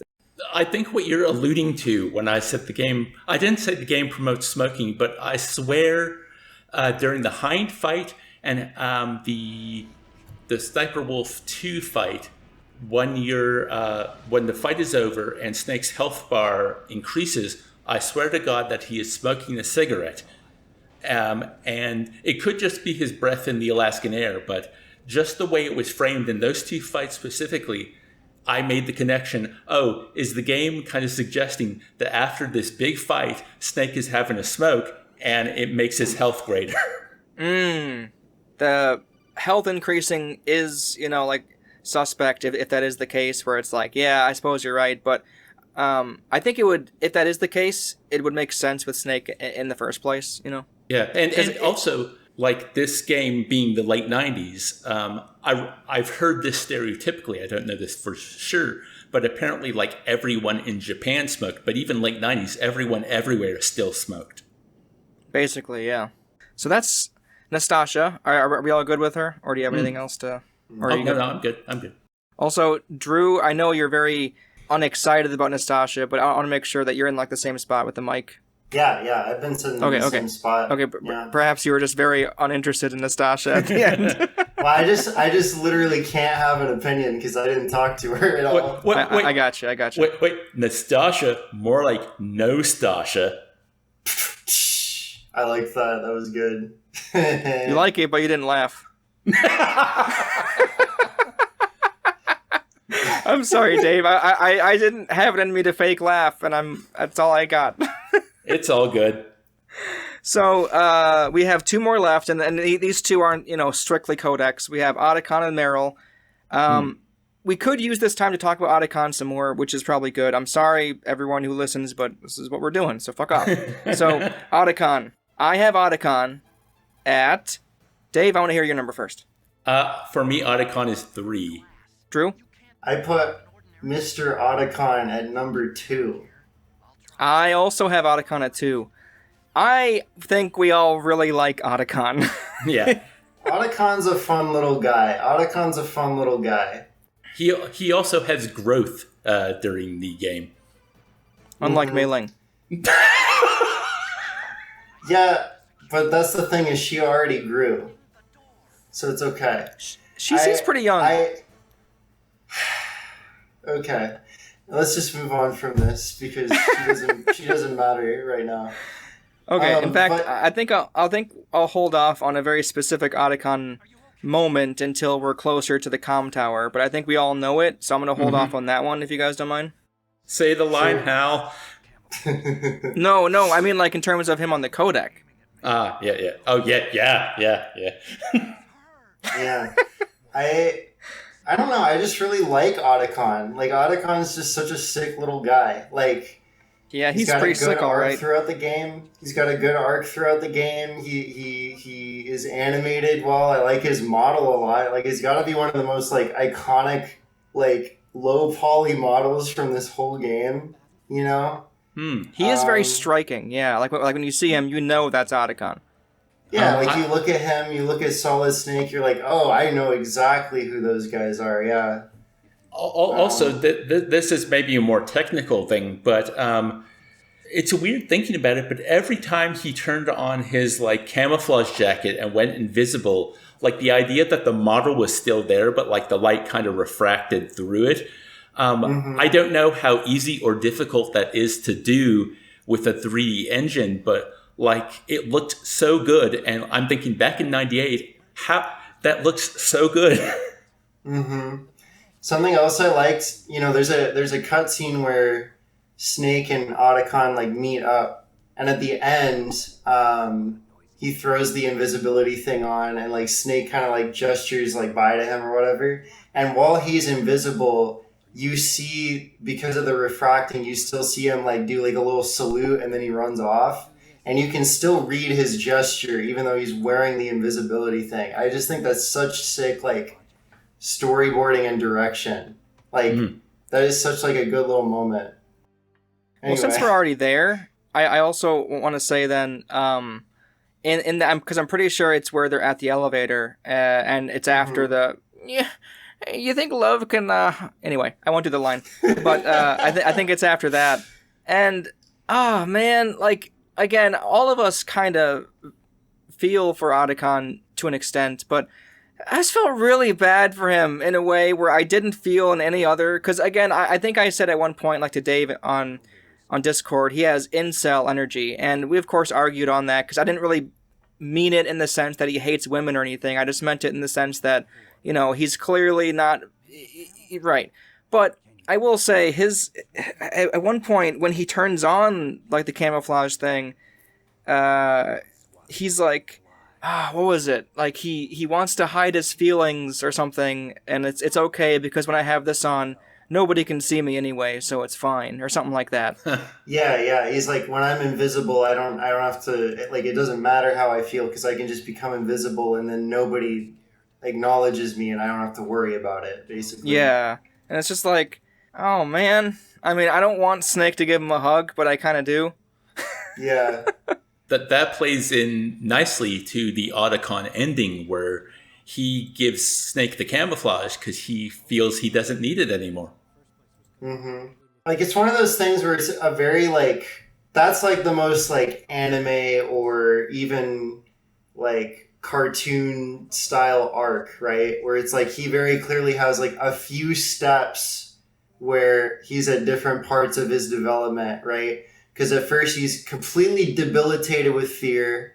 Then he gets the camouflage stuff and he helps Snake out indirectly but refuses to take action. And then by the end, he sheds the invisibility and takes action.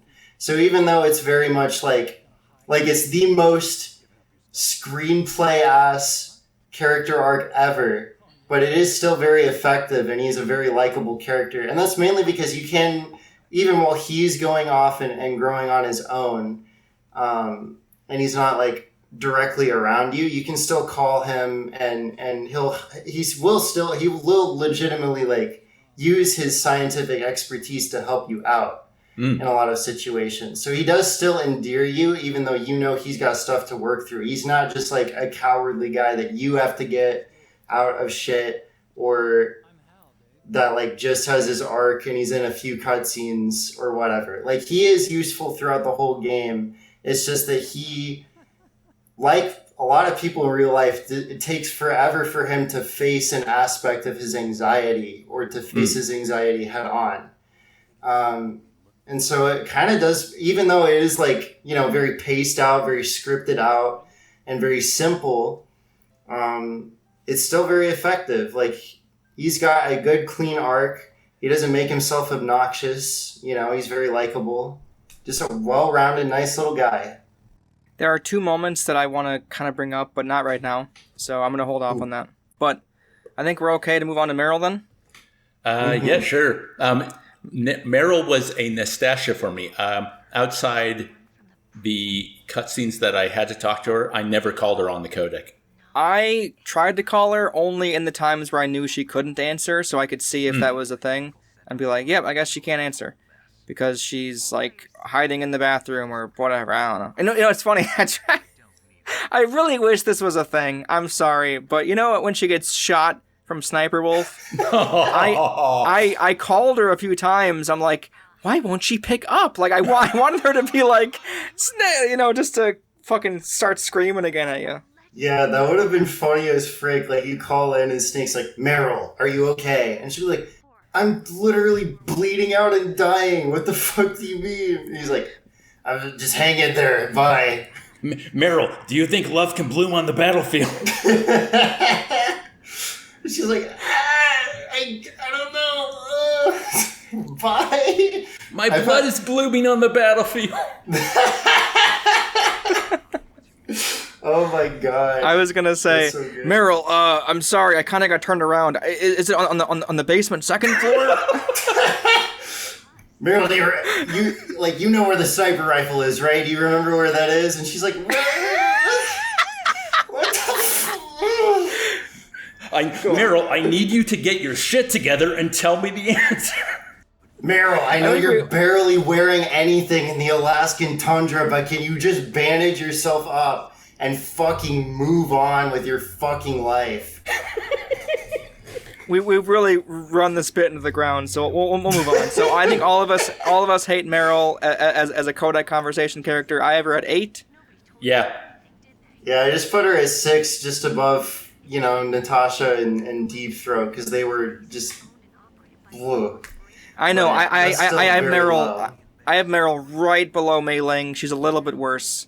But I have. I was trying to trigger you, Drew. I'm triggered. I'm triggered.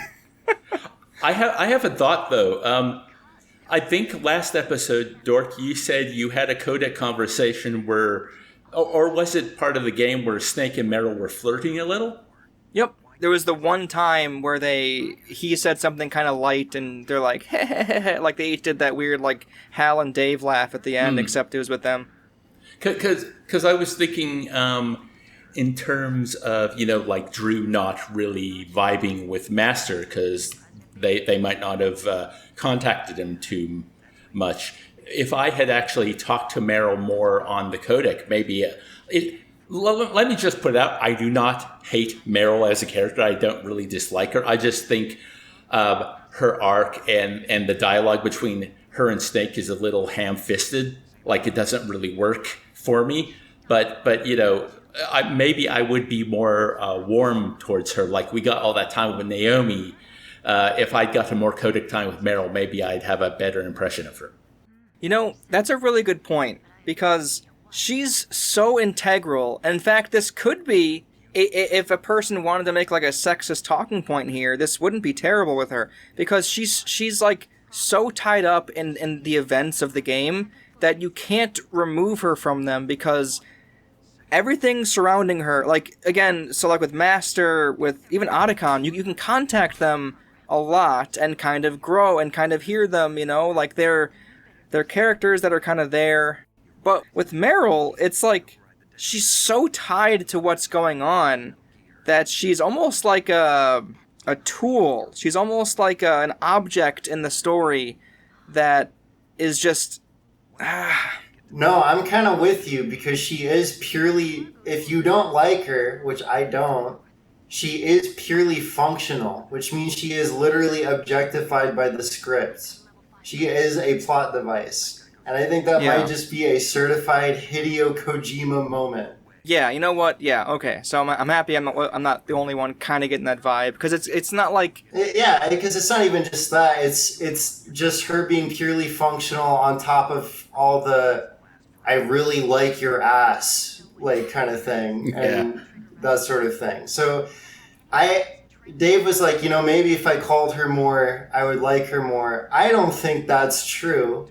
I don't think there's even an opportunity to do that, Dave. In fact, I think that the codec I'm referencing is in like a required one. It just perhaps like slipped your mind. It's just perhaps if there was more time in the game where she was available to be called, but she was doing her own thing, almost like Otacon. Otacon, you can call him. He's doing his own thing. He has agency, whereas like Meryl is like it's very predetermined. You cannot call her. She's part of the events of the narrative. And I think it's also like, even if you could call her, it's kind of like Master for me, where I was just like, just not interested. So I'm not going to call her no matter what, Well, okay, you totally killed my argument there, Drew, essentially. Oh, well that too. I'm saying like, even if you like really could, would you really want to? But Drew is right, because thinking back, I don't think I included her in my boss codec roundup. Yeah, you weren't going to until we told you that you should. Yeah. No. Sorry. I mean, at every boss fight, when I would call people in the codec to get kind of hints and see what they would say, I would never call Meryl. Well, let's see. Everything past Sniper Wolf makes no sense. Even though I think it'd be funny to call her in Sniper Wolf. Obviously, also you could even go even further back. Psycho Mantis makes no sense either. Ocelot wouldn't make sense because you don't have her thing. So really, you just have you have Vulcan Raven in the tank, and what's after Vulcan Raven? Gray Fox. You have 2 boss fights where you could do it. Right. Yeah. So you just don't have any time. In fact, perhaps this is its own discussion, because I think I might agree with this argument. Do you think that Meryl's death or like not death is too early in the game? I don't. I mean, in terms of Snake and her falling in love, yes. Because okay, well, I guess we should throw this out here now because I need to talk about it. In this playthrough, I chose to save Meryl, and Dork and Drew both chose to let her die.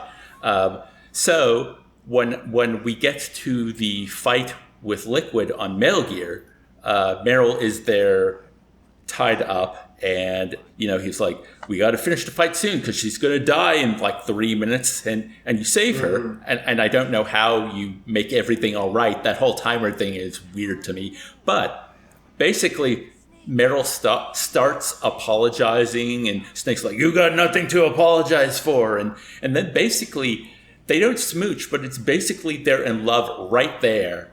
And it's just so unearned. You know what's really funny, Dave? I don't know if you knew this, but that fight with Liquid Snake on top of Metal Gear, it has Meryl there too, and he still threatens her, saying, "I'll kill her," or something like that. Like he's like, "Oh, she's right here. Is she dead? I don't know." And then the only difference is after you kill Liquid Snake, in the 3 minutes you have to kill him. Which I have a thing to say about that. We're not even close to there. We'll get there. Is that afterwards it's just like, oh, I guess she is dead. It's just, there's like, or Drew, help me out. I think she dies right there, doesn't she? Yeah, it's basically like, he's like, so basically the whole fight starts with, this timer is connected to her heartbeat, so when her heart stops, the bomb goes off, but then there's a timer in the corner. So then basically, yeah, like the bomb disables because you win the fight, and then she just still dies. This game's great. This game really loves and respects women.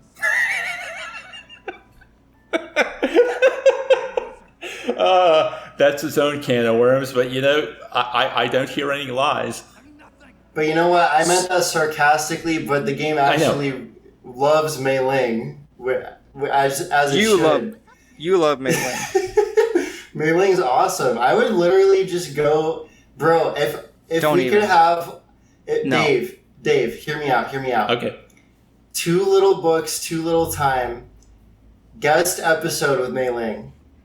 Well, the main problem I have with that, Drew, is she's not real. I'm sorry to break that to you. No, you get the mailing Get AI. dunked on, Drew. You get the mailing Chat GPT bot, and you have her on the podcast. Sounds fucking terrible. Oh no, the implications. Oh, we're heading to a scary place, just in terms of fandom. David, did you have any last words to say about Meryl? Well, yeah, just the ending is so unearned. I never talked to her on codec. We'll probably talk about her again because she is so integral to the last part of the game. Although, since I'm the only one that saved her, I guess I'll be the one talking about her because this is just a little foreshadowing. After we all beat the game, I did go and watch the Otacon ending, and I think it's a much stronger ending. So that's going to be a fun discussion for when we get there. I have three things to say. Oh God, we're really stretching this part out, huh? Sorry, no, they'll be quick. One is, the ending is that probably got to be way better if Meryl dies, because I imagine if she lives, like, just what the fuck. And, I'll tell you. It's just so. But Yeah, it's so much more. I mean, just idealistically, it's so much more powerful if Snake just chooses to move on and Meryl is dead, right? Two, however, I would imagine that with this being a Hollywood action story, Kojima wanted the romance to be there so bad that part of me has this feeling in my heart that the Meryl Lives ending is actually canon because there's 3 sequels to this shit. And I feel that in my heart, and I'm probably right, unfortunately, because romance has to happen in every action story. And 3, just as my final thoughts on Miss Meryl, I just have to say, fuck Meryl. And that's my final word. You and Snake agree on that, then? I'll just say, in terms of the canon ending, to be fair, I don't actually know. I think you're right in that the Meryl romance thing is probably the canon ending, but Otacon is such an important character in the series as well. Like, both of these, it's almost like both endings happened. It's weird. We'll talk more about it, I guess, when we get to the other games in the series. But yeah, probably. It's one of those things where, usually when a game has multiple endings, and if there's a sequel, either the director or the fans have to kind of retroactively go, well, that's the canon ending. That's got to be. But with this one, it's weird. So, after all that, we're just now escaping the torture prison. Yippee! Boy, that was a good 2 hours of story and characters right there. Yeah, it was. So after we escape from the torture prison, basically, we have to go to a whole new area. We gotta head to the door we couldn't open anyway because we get the level 6 key card from Otacon in the prison. So we now go through that like level 6 door we couldn't have gone through anyway, where Sniper Wolf captured us. And boy, howdy, I wish we never I wish we never opened this door ever. We can leave those demons in there and never talk about it. But the worst... Oh my god. So this is Comm Tower A, and there's also Comm Tower B. And the Comm Towers are... I feel like there are 2 specific moments in the game where Konami and Kojima himself are just going, oh, you're struggling, aren't you? Isn't this ridiculous? Yeah, it is fucking ridiculous, actually. Thank you. The amount of stairs... So, on the opening of Comm Tower A, as Dave mentioned in the first episode, there's a security camera that's a cutscene. You can't avoid it. It alerts all the guards. They come chasing you. If you're a dummy like me and go, all right, I'll take out the guards. No. It's never going to happen. They will endlessly... They respawn and keep coming after you. What you got to do is you got to climb up the stairs. And it's not just like, oh, keep running and eventually... It's like, it isn't like the modern games where it looks like, oh, they're right behind you. They're not going to get you, though, if you keep going. No. You can't ignore them. You have to face them somehow. Also, there are guards periodically on the stairs that in front of you So when you stop to deal with them, the ones from behind catch up if you have been running. And it's such a fucking nightmare. I was playing the game on easy and it fucking sucked. So I played on normal and it was a nightmare, but at the very least I was employing the tactic where you just throw a stun grenade after however many steps. That's pretty good. Which is hilarious. I think that's the intended method because it mirrors the other stairwell you have to go down 100 times where you throw the chaff grenades every few seconds. So these two stairwells going up and going down are so fucking dumb because they're just, again, it is cool that it's a comically lengthy stairwell. It is cool that space exists. I remember we were watching that Jacob Geller video, I think, Dave, and he was talking about like spaces that actually exist in the game. That's cool, right? But it goes on for a ludicrous amount of time, and it's just I hate it. I think this is the worst part in the game. Drew, what do you think? So when I got here and I was running up, I was like, this is ridiculous. In the group chat, I didn't realize about the stun grenade thing. I forgot that I should probably be using my grenades. Until one of you guys brought it up, and then I was using it. I was like, you know what? This is so ridiculous that I guarantee you, for people that have been playing this game for like 20-something years, that this has got to be like a meme in the Metal Gear Solid fandom. It is. So that kind of took that edge off of it, and I was like, you know what? This has kind of got to be one of the rites of passage of getting into Metal Gear Solid. So I honestly didn't mind it that much because it was like, oh, now if I talk to someone about Metal Gear Solid, I can be like, man, Com Tower A, right? That's so ridiculous. And then we can bond, So I actually came out of it being like, oh, this is like kind of epic. Oh, that's cool. That's awesome. But the other thing because Com Tower A, terrible. Actually, I like Com Tower B, and we'll get into that when we're there. But that walkway between the two of them with the three guards, fuck that. Okay, actually, fuck that. That part does suck. That part does completely suck. So this is going to be kind of fun because I have 2 playthroughs where I did 2 different strategies.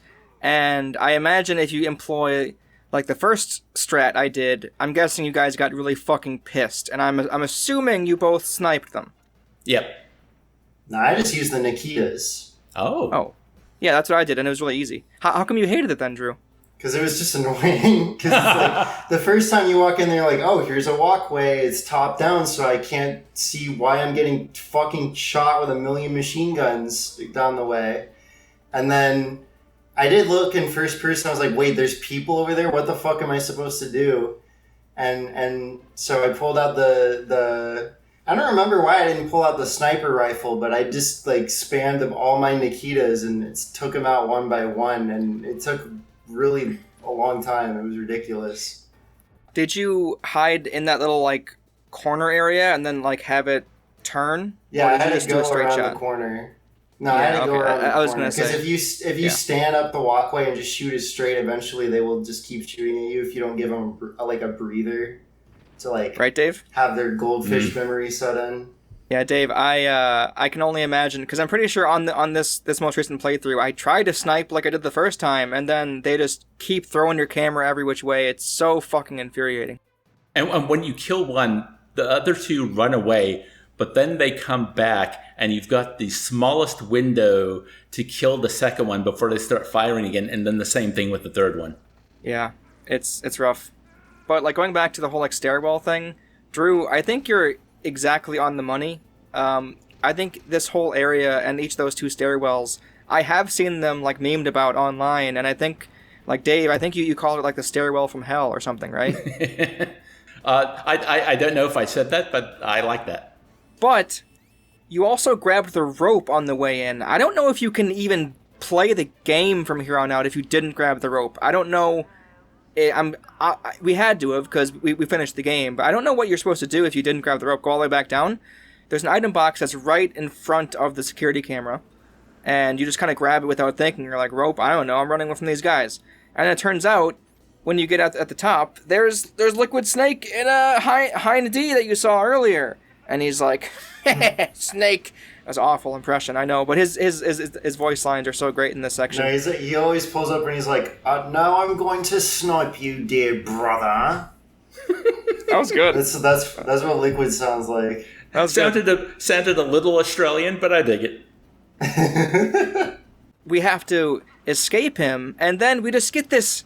This is, again, this whole area is so fascinating, but I guess it kind of ties back to a point I made in the first episode, where there's a lot of unique one-off sequences, and this is an example of that. This area where you have to rappel down with the rope with these mechanics that are never going to be used again, or have yet.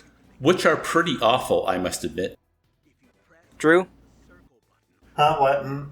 Sorry. I zoned out for 2 seconds. Okay. So, right now we're talking about, like, the rappelling section, where you have to, like, use the rappelling section, let's go! Dude, okay, when I realized that you had to do that, when I realized that they were like, nope, you gotta pull out your rope and you are rappelling down this fucking tower, that put the biggest fucking smile on my face. Because I love stupid, dumbass action sequences that really commit to the bit, and you are jumping down a tower on a rope, dodging steam and dodging machine gun fire from a fucking helicopter. It doesn't get more stupid bullshit Hollywood action than that, and I couldn't have been happier during that whole segment. It was awesome. Well, we're glad you liked it. I didn't like it. Yeah, I didn't like it not either. Like it? Nah. Dang. I remember on both playthroughs, on the first one I was just like, what the fuck is going on? I don't want to learn this shit. I'm going to go as fast as possible. Oh, I took damage. I don't care. Just keep jumping. And guess what? The second playthrough, I was like, I don't give a shit. Com Tower ruined my whole week. Just keep jumping down. If I get hit by a steam, whatever, keep going. So I take damage a ton during each of these sections. Yeah, I didn't try during the jumping either. Like, I just kept, like, tanking it. But, like, just the fucking concept of that one-off segment, I was like, this is the fucking coolest thing ever. But I just tanked all the damage because I was like, no, I'm not learning the controls, though, but this is awesome. Imagine, 10 hours in, where, again, this isn't a game that's 100 hours. This is a game that's, 13 hours. You know, it's not a long game. And they're like, hey, you're getting close to the halfway point. Here's a thing you have to learn and won't ever have to do again. Are you committed? No, I'm not. Just let me get through this. Anyway, so after this, we acquire the Stinger. Wait, this is where we first meet Otacon in the whole elevator thing. And yeah. I'll point out right now that you try the elevator, but it doesn't work, correct, in this section? Yep. And then, you have to go down and... Well, you come up and then Otacon's there and you have the big, love can bloom on a battlefield, 2 conventionally attractive people. Yeah. So, and then you acquire the Stinger and then you go up to the Hind D. So it's already been established, correct, that the elevator isn't working and that's why Otacon's trying to go fix it. Well, here's the silly little thing, is that to get up next to the elevator, there's like these metal barriers in place. So you go down and you find out that the stairway has been wrecked by something. So you go back up and Otacon's there. And I guess he moved one of the barriers that I guess Snake couldn't. So you're able to go up. But I really want to talk about Com Tower B and the guns and the chaff grenades. Because to me, the gun turrets are like the biggest example I have of Hideo Kojima having a laugh. Not only it starts in Com Tower B, but especially the level of gun turrets like outside the Metal Gear room is ludicrous. But it's here where I think it's played very, very well, because you go up and suddenly with the camera you see, oh, there's a gun turret there. Okay, I'll chaff grenade. And then you go up again once the chaff grenade wears off, and then the camera shows you, and oh, wait, there's 2 gun turrets. Well, I guess. So you chaff grenade, you run up, it comes off. Then suddenly there's 3 clumped together, and it's at this point I'm going, well, this is really silly. Why would you ever need like 3 of these clumped together like that? But I chaff grenade and I run up, and then suddenly there's 4 of them in a clump. And at this point I'm like, oh yeah, now you're taking the piss. This is great. So you You like that. I thought it was really funny. I mean, the mechanics, having to throw the chaff, and the angles are annoying, and coming down is a lot worse than going up, I think, because of the angles. But just in my mind, the who would ever put like 4 of these together, because one is more than enough to cover a defense, right? If these are a defensive weapon. And that's why, especially the room outside the Metal Gear room, where there's like, 10 of them in a row, and then off to the side, there's another like 6 clumped. And then you go further down, and there's another like 5 there. That's absolutely ridiculous. And I love it. I was going to also use this time to bring that up, because I think that this just comes down to free will. And let me expand, because I'm sure that sounds fucking ridiculous without any extra information. So, when I first played this game this year in like March, I agree. I thought it was hilarious. I'm like, you gotta be kidding me, Kojima. You just pulled my chain. What are you thinking, you goofy guy? It was like, oh, okay. And then when I suggested that we do MGS2 for the podcast, and then you're like, well, we gotta do MGS1 because Drew's gotta play it. I'm like, you know what, that's fine. It's not a very long game. We can go through it quick. And then about halfway through the game, I was procrastinating on this because I didn't want to keep playing the game because I wasn't into it as much because it's my second playthrough, and it wasn't because I wanted to play it anymore. So it was a little more of a chore. So at this point, I was annoyed with the game, and I was annoyed, and I wanted to finish it. And as I told you, again, as like a reference to the episode 1, I wasn't choking out many guards, so I was on low health almost all the time. The idea that I had to take fucking damage from those goddamn turrets outside the Metal Gear room or throw a goddamn chaff grenade was pissing me off.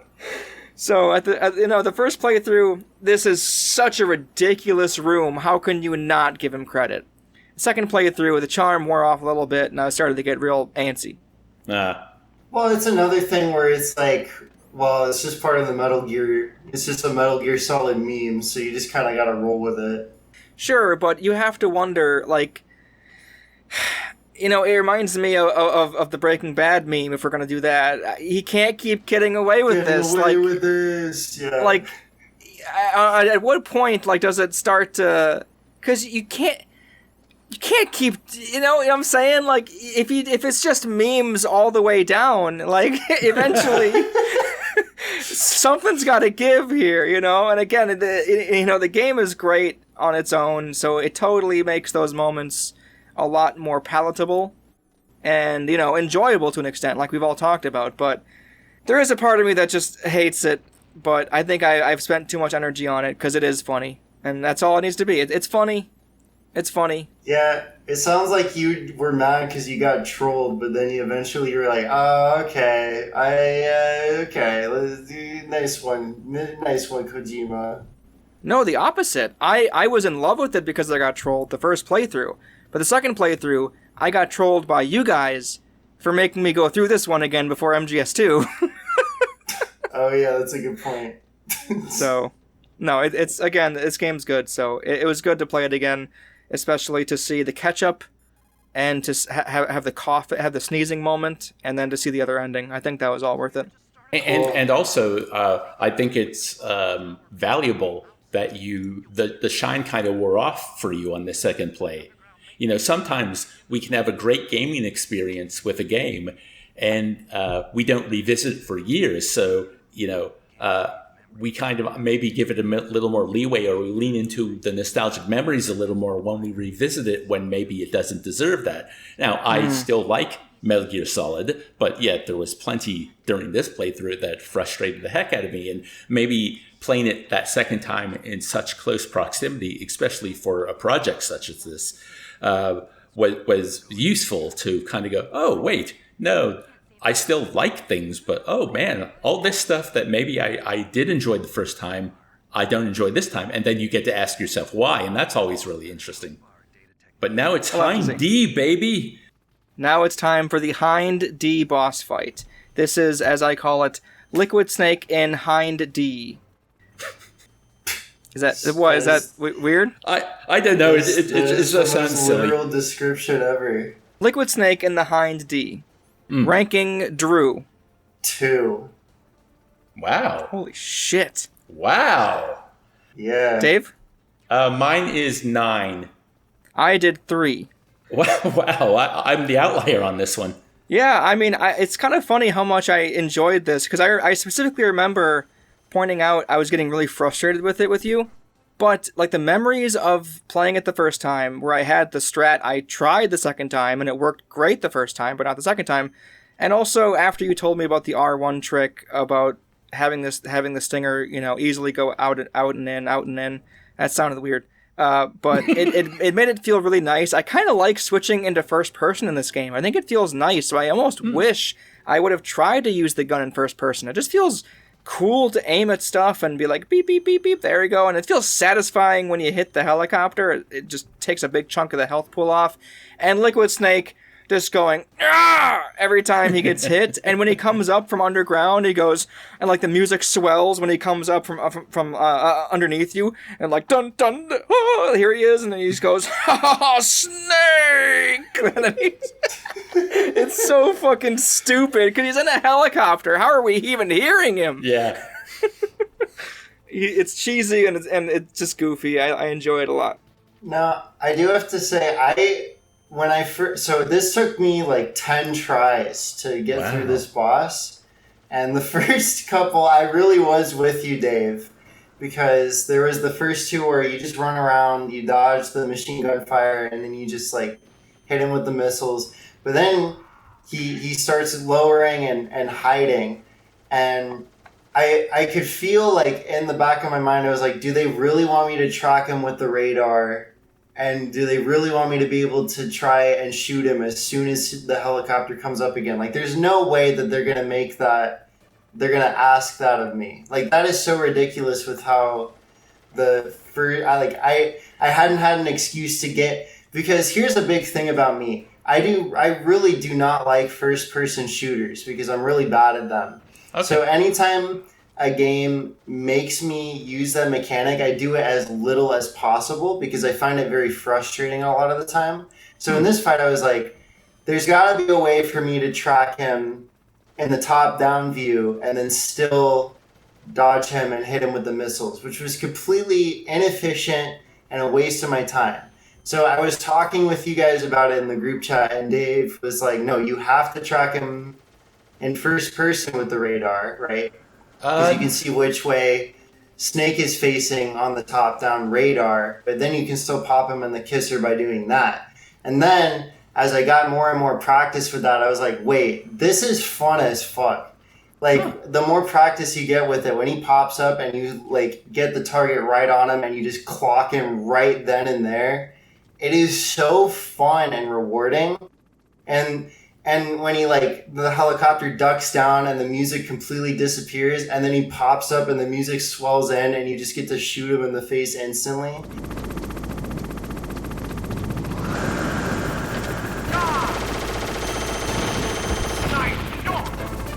Like, that is just a surprisingly satisfying moment. And also one of the few musical wins this game has.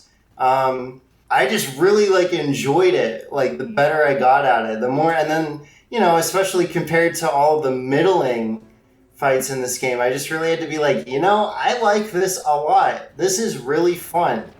Huh. So, yeah. Well, Dave, you're the outlier in this one, so what do you have to say? Well, where to start? No. That was so funny. True. I don't know. You got me. Listening to why you love it, I wish I had that experience. And to be frank, aside from like the very bottom of my list, you know, I don't hate this fight.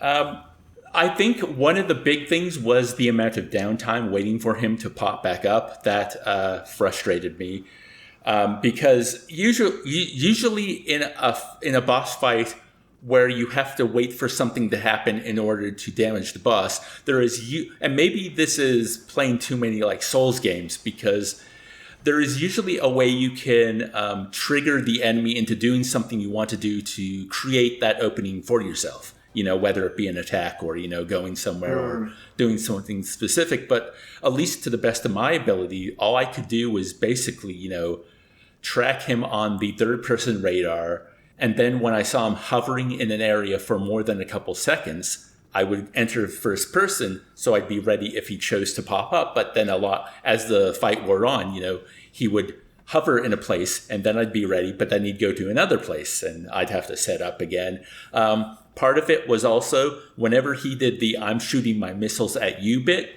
I didn't actually understand what I had to do. It didn't hit me both times, so I escaped death or a massive health risk, but I never understood what the game wanted from me in that moment.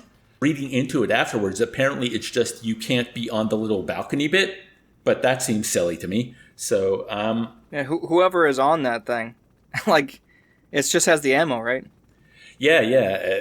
So, I mean, the idea of taking down a helicopter is really cool. I like hiding from the machine gun fire. I think that's pretty cool. You use the big radiator or whatever, or fan or whatever that big chunk thing is in the middle to hide yourself. And that was my home right there between those walls. I sat there on my first playthrough, and I don't know how it worked, but I sat there, and every single time he came up, I'm like, I'm gonna sit here, and he'll come in my view, and he did. Sure enough, second time, no way. I had to learn how to play the game.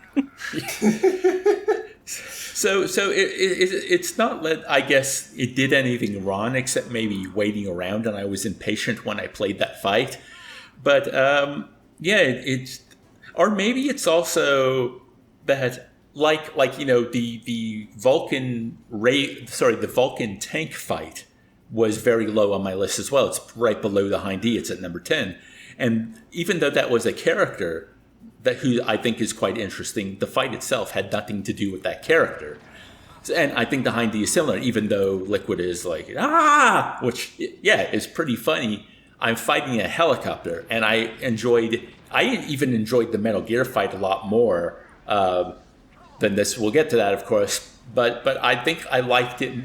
The boss fights I liked the most in this game were the ones where you're fighting the character themselves. That's fair. Cool. So, after Hind D, we go down the chaff grenade stairwell, and we are now able to use the elevator. And this, I don't usually want to talk about every little gameplay thing, but this is worth talking about because I think we all have strong feelings on it, at least to some degree. So we are able to get on the elevator, and I think it dings at first, it won't work, and then you have to press the button again, and then everything's normal. You're like, okay, that's fine. And then you get a call from Otacon. Otacon's like, I think I understand why the elevator wasn't working, why you heard the ding. It's because the weight limit is too high. There's too many people on it. And Snake's like, but there's no people here. Snake, I went back to my lab. There were 4 other camouflage suits. They're gone. And then he gets these original art pieces in the codec call where his face goes right up into the codec camera. He's like, Snake, look out! And then I love that moment. I love that moment a lot. It's very fun, but then you go back to the elevator, and sure enough, there are 4 guards in camouflage. And normally it would be 4 guards, fine, I have my FAMAS, I'm good. But for some reason, it's the same thing when there's another elevator guard fight later on. For some reason, these guys have more health than anyone. Yep. Yeah, fucking annoying. I didn't like this at all. Yeah, except all the Otacon bits. The moment that's over, I'm guessing you go from, this is great, to this is shit. Yep. Yeah, no, I was like, I don't care about these random soldiers. Why can't I just ride I just did a boss fight. Can I get a break? Well, your break was talking to the extremely one-dimensional Mei Ling in between, right? Oh, damn. That's a good point. Yeah, that's a good point. I had my river in the desert, as they say. I love this bit, but okay. Yeah, it's really a shame. I think I tried to use stun grenades, but they just don't activate quick enough to be reliable. The aiming itself, you can't really get into an area where you can get all of them. Because I think they surround you, or if they don't, they certainly like to do that after the fight starts. So it's tough to get all of them with only a few movements of your gun. You kind of have to keep swirling around, and only after you kill one of them are you able to kind of hide in the corner and get the rest of them like that. It's just, it doesn't feel fun because they just have so much goddamn health, and we've already discussed the controls with the aiming is just so not good. But here's the worst part. You shoot them, they fall over, you think, yay, I've killed them. But no, they've just been knocked out for a second, and they get up, and that happens about maybe 3 times, to the point where I actually thought maybe this is like a sequence. You can't actually kill these people, and then when you get to the bottom of the elevator, something happens. I didn't remember it, you know. Mm-hmm. So when the first one finally died, I'm like, oh, okay, you can kill them. They're just like invincible. Basically, yeah. In fact, I can see why you'd think that, because, man, it's just, they have so much health. It's comical. It reminds me of the stairwells. It's almost like, you know, like the designers are just taking the piss in a way. Like, yeah this is kind of ridiculous, isn't it, player?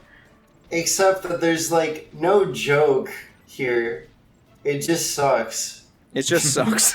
Yeah. Like, it's just bad. Okay, so the only thing I'll say then, do you think this whole thing was worth it because of the Otacon? Like, do you think that makes up for it? No. No, but it is a good moment for Otacon because I love Otacon, but no, it could have been removed. I will say, though, as great as the Otacon art is, and as great as, like, the reveal kind of is in its own way, it really reeks of the whole, like, Campbell reveal thing, or where he revealed Master, where it's like, did you have to spell it out that much? Because we were already hinted at it along the way, and then he's just like, wait a minute, I'm going to spell out the whole thing for you right now so that everyone understands. It's like, okay, got it. Because it's like the same thing with Master, where he's like, I already told you about Master. That's all I got. Yeah, it just stinks. Let's get out of it. Let's hit the button. Let's reach our floor destination. We reach our floor destination, and yeah, we don't really have anything a whole lot after that. I think we go basically right into the Sniper Wolf fight part 2, don't we? Yeah. Yeah, let's talk about Sniper Wolf part 2. Now, in a change of pace, we'll just do the ranking first, like usual. Drew, what do you have Sniper Wolf? No, I want you guys to rank her first. Okay. All right. I will go first. In a change of pace, I'll go first. I have Sniper Wolf 2 at number 7. Oh. For me, it is number 4. I have Sniper Wolf 2 at number 1. Oh, cool. This is the best fight in the game. The problem with the first Sniper Wolf fight is that you can only be defensive, and then when you want a chance to be offensive, it sucks because you have that narrow corridor, and if you don't find her right away, then you're fucked, and you have to like go running for the hills. Here, you have so much room to kind of wiggle around and see if you can spot her, and if you don't, you just get up, you run to a different part. You don't have to worry about getting sniped instantly. The big open field just really makes it really fast and frantic. I mentioned I was screaming at my TV out of frustration with the last fight.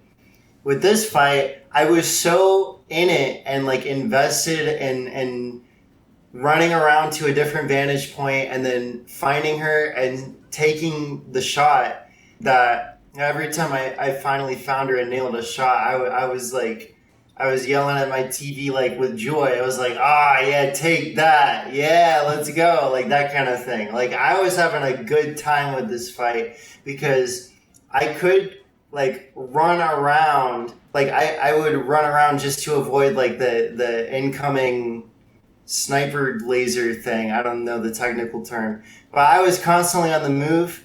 And then I was constantly jumping right back into the sniper to see if I had a good vantage point.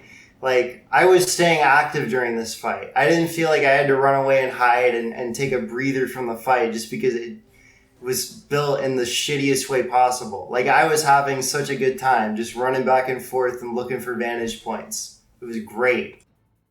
Dave, do you have anything to say? Because I think you had this higher on your list.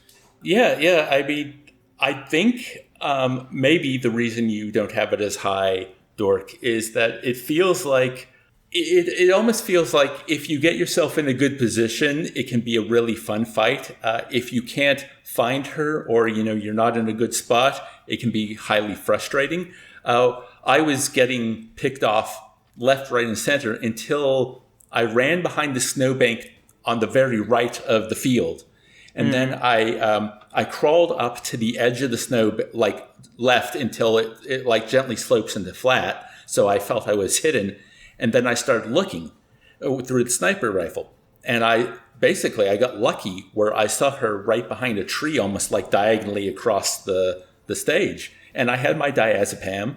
I'd found some since last time. So, I waited till she poked out and I took the shot. And then I was able to basically track her for the rest of the fight. I mean, it was long and it was drawn out, and I think it took a lot of stamina. I ran out of diazepam about halfway through the fight, but I was always able to kind of keep her in my sights and follow her. And even the heartbeats I was able to kind of move with them. So it was just like this long drawn out tense fight where I didn't actually have to move because it was like I was the one in control, and it was just a really nice feeling. And it played out well. And then, the cutscene after is pretty cool too. I agree with basically everything each of you said. I do think, I guess I should say everything that Drew said, because I don't think in each of my playthroughs I had an active, I'm going to keep hopping around approach. I think I did I'm hunkered here behind the snowbank, and it always paid off. But I'll just say everything higher than Sniper Wolf 2, I really like for a specific reason. So I wouldn't say she's so far down because I didn't like her. I think it's just I liked the other ones more, if that makes sense. I don't hate this fight by any means. There are two issues, though. Two issues which kind of annoyed me in terms of the mechanics of the fight. So the controller issues, like we've already talked about, it's just you have a D-pad. And again, this is where I said I was going to talk about this. You have a D-pad, and then you have to pan back and forth, right? You can't, I'm going to scope her out, at the hip, and then I'm going to have the sniper out. You have to get the sniper out to find her, essentially. Yeah. I assume that's right. I'm not an idiot, right? Well, I mean, you could... No, you're right. You're right. If you use the Nikitas, which I remember that was the way I played this fight the first time I went through the game, and I think the second time too. This was the first time I actually played this fight as a sniper, and maybe that's why I enjoyed it so much. But yeah, you hunker up behind the snowbank, and you fire the Nikita missiles, and you search for her, and you just keep plugging her with missiles. I didn't realize you could use the missiles. That's hilarious. I didn't know you could do that either. That's so funny. That is very funny. But I'll just say, when it comes to having the sniper battle, it's way better than the other one, which I only have it ranked 2 places higher, which doesn't say much, but really, no, it feels great. I remember the first playthrough on this, I had a really fun time. So I'm trying to channel that right now with you guys. I really do like it in that sense, but so the actual moving of the scope, it moves really slow initially, then you have to keep holding the D-pad, and then it starts to go really fast, but not as fast as you might like still. And then, of course, when she hits you, your aim goes all over the place, which is just great. But the other thing I noticed, when she hides behind a tree, her arms are so fucking visible, and I shoot them, and it doesn't hit her. Yep. That's it. Yeah, I thought you guys would have more to say about that. Well, that I actually wasted a couple shots trying to hit her because I thought, she was poking out behind the tree. And then after, I wasted a couple shots. I'm like, okay, you must only really be able to hit her when she's popped out. But also one thing I really liked, maybe you guys did this, I would panic, I would okay, she's out. I've got the sights on her, and I didn't take the extra, second or a half to actually line up the shot. I would just take the shot and it would miss, and then I'd chastise myself for going, damn it, be patient, Dave, be patient. It is pretty fun when that happens, and also there's an added element too, because she takes so long sometimes to pop out, and you're ready for it, but then every second that goes by where she isn't out, you're thinking, this fucking diazepam is gonna wear off at the worst time. Please pop out now. So that's a cool added element to it, I thought too. If I recall correctly, I think I actually ran out of diazepam in the middle of this fight too. So I was really, really feeling it throughout the second half of the fight. Like, it got way more difficult for that reason. Like, this fight is just like such an immense improvement over the first fight with Sniper Wolf. I just couldn't help myself. Like, I just like it that much, I guess. Yeah. That's awesome. After we kill Sniper Wolf, we are the superior sniper, apparently. We have we have the Assassin's Creed like death sequence here, where she is on her deathbed and says everything about her backstory. Yep. And we have howling "Ooh" in the background at the end of it. I'm sure you guys liked this moment. I mean, aside from when Otacon came running up and was just really whiny about it. Oh, I'm sorry you happened to murder someone and he's not used to it. Oh, why are you being so whiny about murder, Otacon? No, that's not the whininess. I spent a couple days with this woman and she was probably just nice to me and I'm in love with her and oh my god, you killed the woman I was in love with, Snake. How could you? That kind of thing. Mm-hmm. Yeah, it's like, again, not incel, but at the same time, you are so naive to what love could even be. It's kind of pathetic, you know? It's just...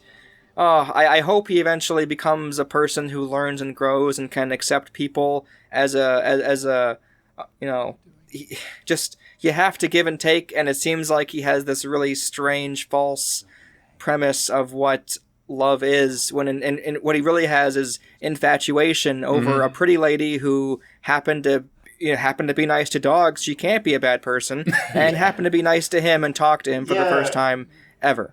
Yeah, I think that's the main thing it's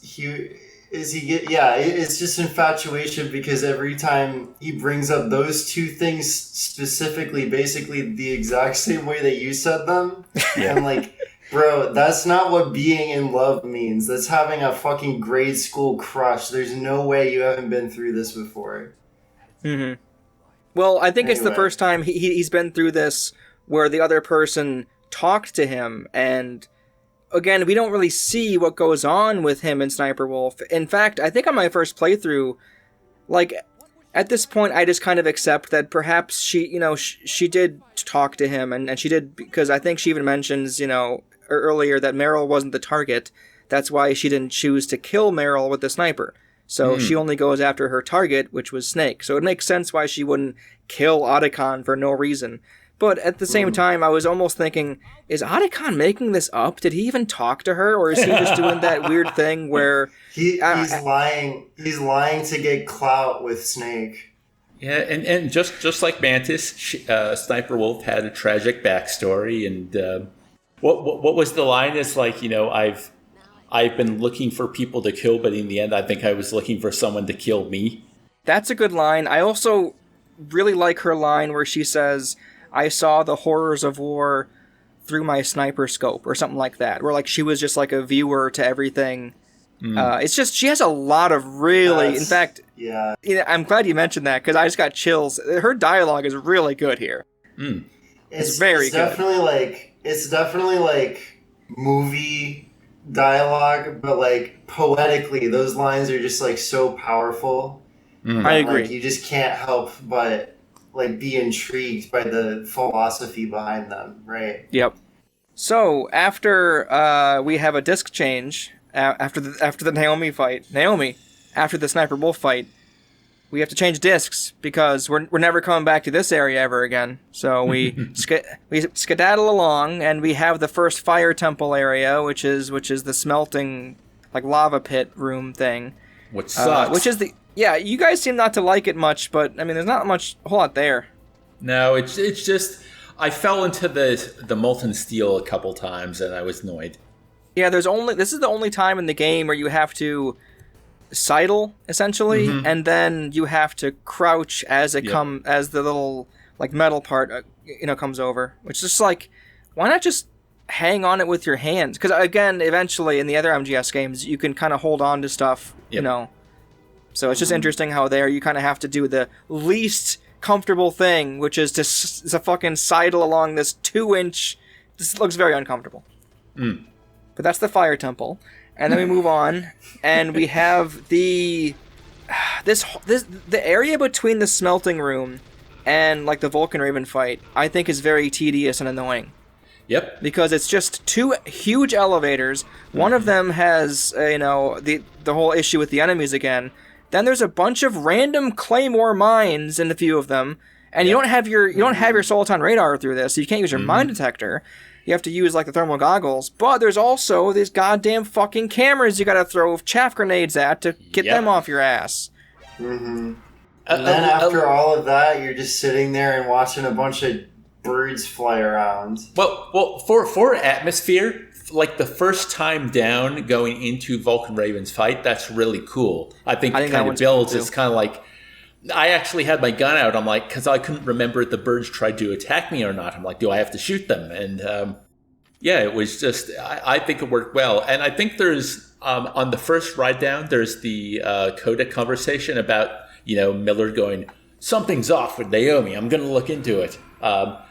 Or is that a bit later on? But there is a codec conversation. No, I think this is when it is, yeah. In fact, if you don't mind, Drew, I want to include here, too, the whole part, so I want to say first, the whole part on, like, the second elevator ride with all the crows, even though they aren't crows, like the ravens, that part is so good, and it happened, there's a perfect happenstance moment on my first playthrough, where I had just, on the channel, played the first Resident Evil game on the PS1, and oh my god, crows are the worst thing in the world. So I instinctively saw that, and again, we just went through the whole elevator fight with all those guards, and I did the same thing, except I unloaded. I was shooting them, but you couldn't actually hit them, but I wasted a bunch of bullets there for no reason. And two, even on a second playthrough, when I knew I didn't have to shoot them, the eerie vibe on that second elevator trip down is so fucking amazing. Because because I know what it leads to. That fight is amazing. But two, at this point in the codec conversations, it's very like, wait, as you just said, like Master has, he has, in fact, he opens his codec call by saying, Snake, you don't you aren't on like with Campbell right now, are you? And he goes, no, why? Good. I have something to tell you. It's like this really secretive, what's going on kind of thing, and you're slowly uncovering. Yeah, the only reason I was joking about that earlier is because like it is a little bit frustrating in combination with the other tedious, annoying stuff. But that mainly comes more so into play when it comes to the backtracking after the Vulcan Raven stuff. But yeah, the first time going down, really great, and I'm with you. About like the, not specifically because of Resident Evil, but just the way that they fly around you. I think I was actually really low on health at that point too, so it was like, are they gonna like swoop down and like try to get me and I'm gonna be like fucked? Yeah, I really enjoyed the atmosphere of that a lot. But it is the backtracking where it's like the second and third time that you have to get back on that elevator and the crows are just flying around still, and you're like, okay. I knew this was going to happen.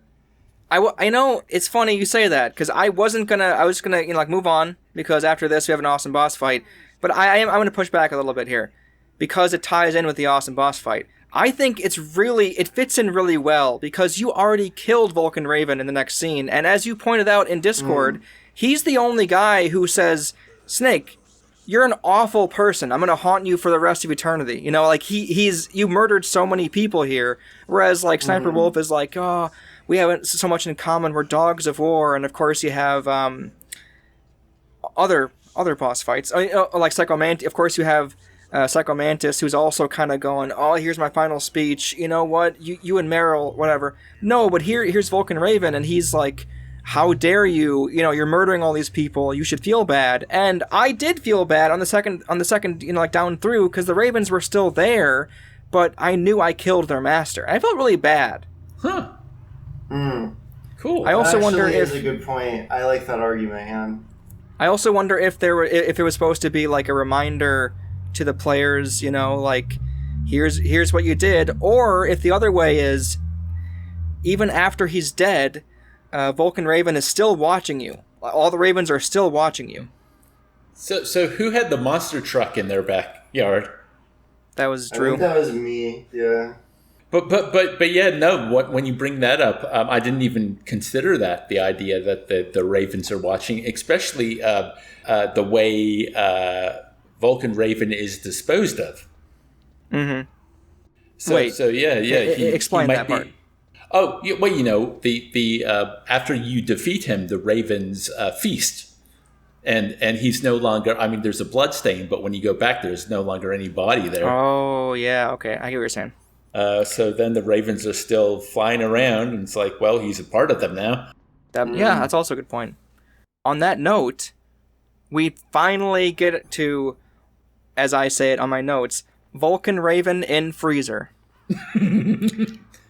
I will let Drew lead this off, because I'll argue with them, I'm sure. So I'll let Drew... In fact, Dave, then Drew, then me. That's how I want to do it. Oh, okay. Well, this is my number one boss fight. Drew? Ooh. Yeah, I put Vulcan Raven at number 3. Really good. I have Vulcan Raven at number 1 as well, Dave. And Drew, you have the gall to put fucking Sniper Wolf 2 over this masterpiece of a fight when you didn't even know you could use the Nikita missiles in the Sniper Wolf fight. You have the gall to put that janky move the D-pad left. Oh, there we go. Oh, she shot me. Now I'm looking across the country. You have the gall to put that over this fight where you can legitimately utilize like 3 to 4, maybe even 5 of your equipment things you never even thought of using in this maze structure. The one fight that fucking takes advantage of stealth and all your items, and you cast that aside to 3 near the middle of your list that you say is just middling in your list. How can you sleep at night? Pretty soundly. Usually I'll make some sleepy time tea, or I'll take a Benadryl, and then I'm kind of out, But no, because I said 4 through 8 were the middling entries. 3 and above. Now that is high praise. Now this is the big boy stuff. Now Sniper Wolf 2 is epic in its simplicity. Vulcan Raven, it's really just an arbitrary ranking at the end of the day. I still had a freaking blast, literally, with Vulcan Raven. Because I was blasting off all those missiles. I can't believe... Okay, so I'm curious to know how everyone played this, but I will say on my first playthrough, I used the Nikita missiles. I use the Stinger, which I'm not sure, it's really helpful if you happen to get them in a certain spot. Stinger? Yeah, the Stinger works well here. It depends how you use it. If he catches you first, it won't work. But yeah, if you have him in sight on like a vertical stretch, boom, right there, easy shot.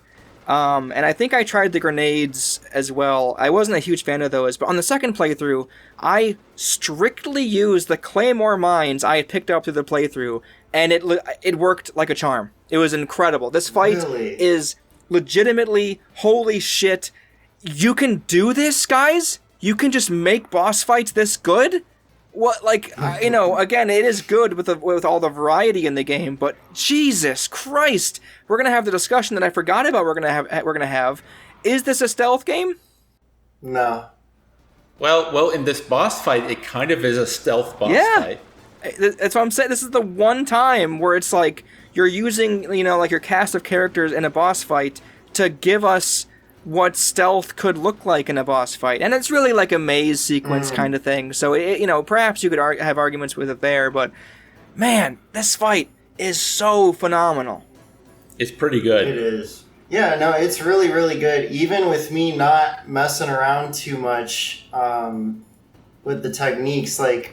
Oh, the C4. Sorry, I used the C4 too, yeah. Yeah, you can use the C4. I really liked how the maze kept changing, because parts of the stacks around you would collapse and create new barriers and that sort of thing. Mm-hmm. And you see on the Soliton radar, he's got a huge range of vision, so if he sees you, you better run for your life or he's going to shoot you up instantly. And that means you got to be really sneaky even when you're using projectiles, because he'll turn around and blow that up right away. He will. Love that. Yeah. And when he can't see you, he's walking around, he's like, Snake! Or he's like, come out, or whatever. And he's just like awesome and big, and he's clanking around even when you can't see him. So intimidating. And he's called Vulcan Raven because I think I got this from Nastasha, where she's like, that gun he's using is mounted on like attack helicopters. It's a Vulcan cannon. Oh my god, I'm looking at it right now. It's huge. Yeah, he literally looks like he has the big pack that fucking Dingodile from Crash 3 has. It's awesome. What a reference. I'll splice that in. And make sure you pan and zoom on Dingodile's big pack. I want to make sure nobody misses that he has that on him. Yeah. And like I've talked about my love of the intro and outros to the boss as well. You know, the cutscenes, and Vulcan Raven's kind of speech beforehand about, you know, like the Alaskan game of pulling ears and just I don't know. It was. He's got such a, I don't want to say odd, but he's got such a unique cadence to the way he speaks, as well as it being like a very deep, but it's not like your stereotypical deep voice. You know, it's not like a Morgan Freeman or a James Earl Jones type thing. It's got a very interesting cadence to it that I really liked. From the east flows within your veins. Your ancestors too were raised on the barren plains of Mongolia. Now, Drew, did you have anything to say about his native origins of Alaska?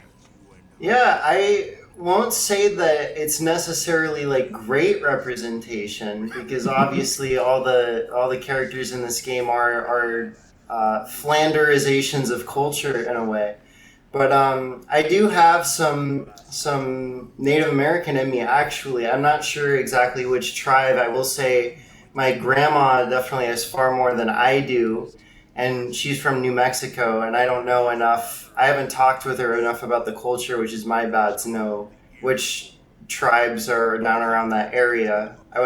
Actually, you know what? I will reach out to her and talk to her more after this.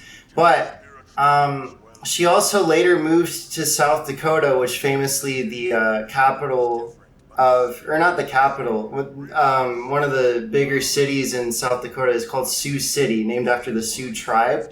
And that's the tribe that Vulcan Raven says, like, he's from. Like, that's the tribe that you know, he has his heritage from. And, you know, that's a real thing, you know. It's very cool just to see. Like, Native American culture is, like, seriously underutilized and underappreciated in, like, pretty much every form of media ever. I agree. For a number of reasons. So just to see any form of, like, legitimate acknowledgement in this way, it is seriously cool. And I was able to pick that up because of the little experience that I have with it through my grandma and through, you know, the little exposure that I have through city name appropriation, but it is really cool that he has that as part of him, even if it is ultimately like very shallow. Well, that's nice. That's a nice little perspective you offered, Drew. I appreciate that. Mm-hmm.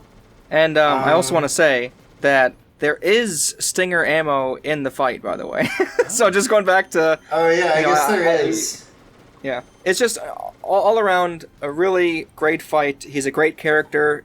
As like Dave pointed out, he has a cool cadence to his voice. It's a fun voice actor. If everything was to that quality in every game, I think we'd be like, this is sick, you know? Because it's not like, it isn't, you know, the greatest thing you've ever heard by any means, but it's also just so much better than average that you're just like totally okay with it. I'm not sure if that makes sense. No, it's because most voice acting of the time was they didn't have, you know, like a Konami or Sony budget behind their work, so you know they'd have like the writers or the artists or even the secretary who works at the company, you know, do voice lines, and that's why so much voice acting of that era is notoriously terrible.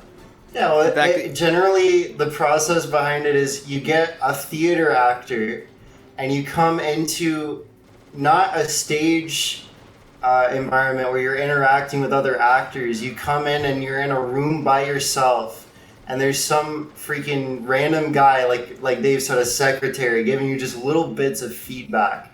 And they're like, all right, Sonic, you're going to be playing Sonic. And you just go for it.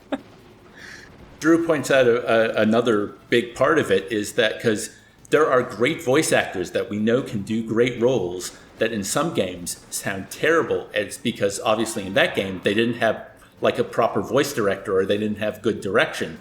Because you need an overriding or overarching vision, I think, or just someone who can make these decisions about what the scene needs, but direction. It needs direction.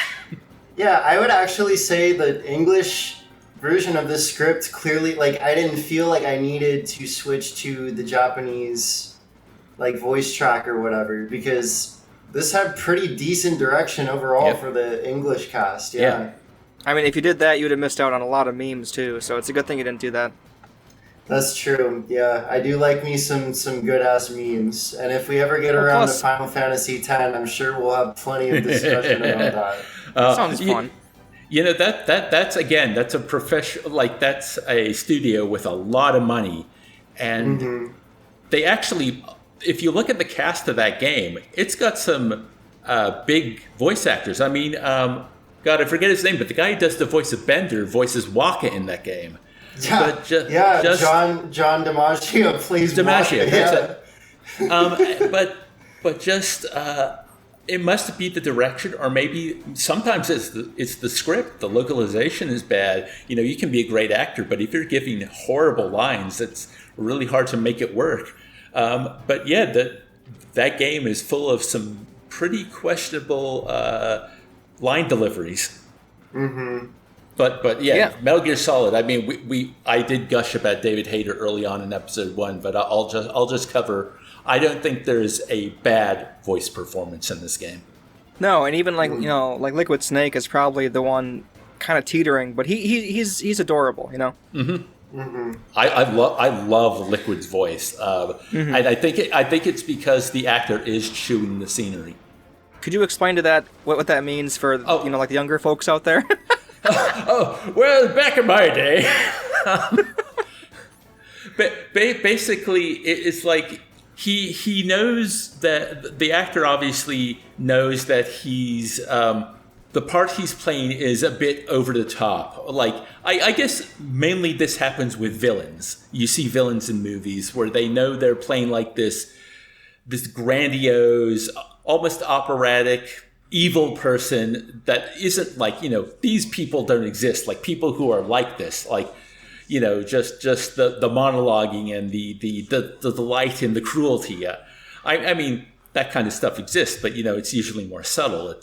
It's sinister, but just Liquid with his English accent and his flamboyant delivery. It's just every time he says a line, like you were talking about in Hind D, when you shoot him, he's like, "Ah!" It's just it's fun. It is fun. Sometimes you can feel in a vocal performance that it sounds like the voice actor themselves was having a lot of fun giving the performance, and that's what I get from Liquid. And just because it's so kind of a big, over the top performance, that's what I mean by chewing the scenery. Mm. So after we do the Vulcan Raven, and I think we honored him pretty well. He's a very good fight. He's a very good character. We have, unfortunately, the infamous backtracking sequence. But before that, when we enter the room of Metal Gear, there's fucking Metal Gear. It's a pretty humongo robot thing, and you have to. I think you guys have a few things to say about this room in general. I do too. I'll let you guys go first. So, Dave, what do you got? I mean, I like the idea that you actually have to climb over Metal Gear to get to the room that you're heading towards. It's like, why isn't there a walkway where I can just walk around? But the reason I like it, though, I remembered the scene that was coming up with Ocelot and Liquid. So when I was on top of Metal Gear, I purposely got out the binoculars to look in that room, and you can see the models talking in that room, and I just thought that was a really cool detail. Yep. Something that really impressed me about this room, this is Pretty much only time in the game where the music really got to me. Now, you guys know me. I will not shut the fuck up about video game music at any given time. Correct. And yeah, it's like my thing. But in this game, none of the tracks are really sticking with me. And I'm not saying that that's because the score is bad. It just wants to be a little bit more ambient and it wants to be a little bit more cinematic. Whereas I am always, melody central. And there is the one track where every time you get caught or every time you're in a boss fight, it's like that kind of thing. And that plays in like every encounter. So of course that got stuck in my head.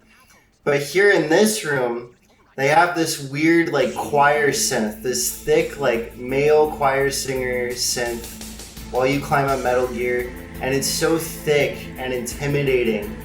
Even more than just seeing the scale of the model itself.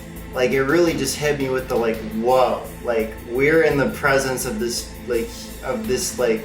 essentially, like, mythical thing that we've only heard about up until this point. Now we get to see it, and not only that, we have to scale it. And it's so intimidating that, like, you almost don't want to be caught by Metal Gear itself. When you hear that music, you know what I mean? This is the only time in the game where I was really like, yeah, this music is getting me it's really getting me in the mood, ooh. It's really foreboding. It does a really good job of like setting the mood, as you said, which is funny because you were just complaining, I shouldn't say complaining, but you were just pointing out that most of the music is like functional in that regard, where it kind of sets the mood and you're not a huge fan, you want more like melody stuff, and this one I feel like kind of sets the mood too. Well, I guess what I'm trying to say is everything else kind of feels like it sets the mood in the exact way that you would expect. And I wasn't expecting that thick choir to come in, and I was just like, whoa, like that gave me the chills, and I wasn't expecting it in this in this place where it really matters the most. I was like, this is great. Yeah, exactly. This is the time to do that. This is Metal Gear. We've been hearing about it the whole game. Yeah. The only thing I had for this is what I was kind of alluding to a long time ago in the first episode. This is the only time I noticed this. This little section where you climb, and you know what? I think I kind of got one over from what you guys just said, because it's so cool to have to climb over him, and I think this was done to elongate this process. I was going to point out how fucking frequently Otacon calls you in this area. He calls you a good 3 to 4 times, and it's a good 2 to 3 minutes every time, and I swear on my second playthrough, I think I went maybe 10 or 20 seconds without him calling at one point. And I was like, I just walked up a ladder. Hey, Snake, I know I just said I was going to do something, but also, like, okay, let's hear what you got, bud. And it's all good stuff, but I just noticed how much it broke up the pacing. But now I see it in the opposite way, because you guys kind of convinced me I'm climbing Metal Gear. It's almost like it elongates it to like, yeah, this is a thing that's taking you a while to do, isn't it? Also, that one fucking guard can fuck off. Yeah, that one guard can fuck off. I hate that guy. I'm curious if this happened with you, because his pathing, I think it's one of the most unique pathings in the game. It isn't that it's random, but his path is so big that you might, this happened to me on both playthroughs, where you might not know a guard's even there. You might even go into first-person view, not see anyone through this long stretch, and then you walk, because the camera's pointing the wrong way, of course. You walk towards the camera, and then halfway through, I see him, blink! You know, you're like, where did this fucking guy come from? I got completely jump scared by him. Like the first couple times that I was coming up to that top room, and I was like, the first time I was completely scared out of my wits. Like, it was horrifying. You pulled an Otacon? Yeah, I was like, whoa! And then I was, pissed your pants. I peed in my pants on my leather couch. It was horrible. And then, I just saw the stairs and I just ran up them and went to the next story beat, but it was so I actually jumped a little bit when I heard that exclamation point sound, because he still does it from off screen. Yeah. Like the most off screen of most guards in the game, I think. It is kind of funny that you point that out, though, because it is rather silly that you can just go, oh, he saw me, I'm going to run to this this set of 3 stairs and go into the load screen, and then I'm good. Yeah. You're safe, even though you're legitimately right there. But it's just this small set of stairs is unique because it's tied to the room that Liquid and Ocelot are in. It isn't tied to the other area with all of Metal Gear. It's strictly tied to that room. It's connected to that, so it needs its own little zone, which is, I don't know if that's like a limitation thing, but it's hilarious how it worked out. Polygons, baby, we gotta save them. I got so annoyed by his pathing and waiting. Like, originally, you just wait till he goes back towards the room you need to go to, and he'll go to the other side. So it's like, fine. But eventually, like, because, backtracking, so you have to do this climb up and down, like, 3 times, 4 times? Eventually, after, like, the first, I think it was on the way back, I got caught by him, right? So I just said, fuck it. I pulled out my SOCOM and I plugged the guy. And then, the alert went away because he is the only guard there. So because of that, I just, ran. And if he appeared, I would just shoot him and then move on. There's a part of me that thinks, because so often in other parts of the game, there isn't like a set number. Yeah. So if you kill guards, they keep coming. Yeah. I could have sworn that was the same thing with that area too, but I guess if you're saying that's not the case, then that's good. Well, not with that guy. Yeah, you can kill him, and it'll go to alert, and then it'll go to evade, and then it'll go back to normal. Oh, good. That's nice. So, we get to the sectioned off stairs after we get blooped by that one guy, and a very long cutscene with like Liquid, Snake, and sorry, not Liquid and Snake. Liquid, Snake, and Ocelot, where they're talking about all their plans, which we've already discussed in the past, about they're gonna launch a nuke on China's testing area, and they're gonna try to blame it on America, and all their planned stuff is right here. But they also mention like Fox Die here too, and they even like allude to questioning how it works because they're not quite sure what's going on, because they happen to point out that Psycho Mantis probably didn't get affected by it because he has a mask on. I noticed that a little bit in the dialogue. Interesting, yeah. There's that little bit where I can't remember if it was just Ocelot or if it was Liquid and Ocelot, but Ocelot has known Snake's been listening the whole time because he's on the camera. I think you're right, because it looks like Ocelot is looking right into the screen, but Liquid isn't. He's looking off all arrogant, at Metal Gear itself. So I think you're right. I think only Ocelot knows, which clears up a lot, because I was thinking, why the fuck is Liquid saying all this stuff with him there? And how come he's even acting surprised that he found Snake right there, So, yeah, that's very interesting. And once you learn that Ocelot was working with for a different purpose, it kind of, that's kind of the first inkling that, maybe he's not really into what Liquid's doing, because this, in the scene as well, is when Liquid's like, I'm going to reform Outer Heaven. And, I imagine Ocelot's like, wait, what? Yeah, like, dude, what are you talking about? Like, that's not what the president ordered. Dude, you're an idiot. But if Liquid was looking at the screen as well, my mind was going to go to, and that's when they hatched the plan to get Snake to get the PAL key working so they can launch the nuke. Yeah, I mean, either way, it works a little bit, but the only way, if Liquid already knew, then it's just like, why are you saying all your plan first? Because he's a hammy villain. He is very hammy. Oh, he's so good here. Yeah. Anytime where he's given like full minutes to speak, it's just, I'm okay with listening to this. Yeah. Yeah, he's so hammy, I want him to go ham on me. Anyway, let's move on. You want him to pork you? Yeah, I suppose you could say that, yeah. Anyway, so here's where Liquid shoots out Solid's key, and just a real weird thing where you have to go into the backtracking. Well, first you have to get the key. I don't understand why they make you go get the key. Do you guys understand that? Just what's because the purpose? The key was shot out of your hands, so go find it. Maybe. No, I get that. I just mean, why did they design it that way? Because it gets you away from both Liquid and Ocelot. There's stuff in the water you may want to collect, including a bomb that blew me up because I was exploring. But I don't know. I don't know. You're trying, Dave. I appreciate it. I'm trying. I don't have the mind of Hideo Kojima. Just admit that this is the start of a very unfortunately long backtracking sequence. Yeah. I mean, there are some interesting codec conversations. We get the full Naomi thing. The only thing I really don't like is how long it takes for the PAL key to change once you're in the areas you need to be in. I understand that to an extent, because I was worried I was in the frozen area too long after I heated it up, and it was going to go back to normal.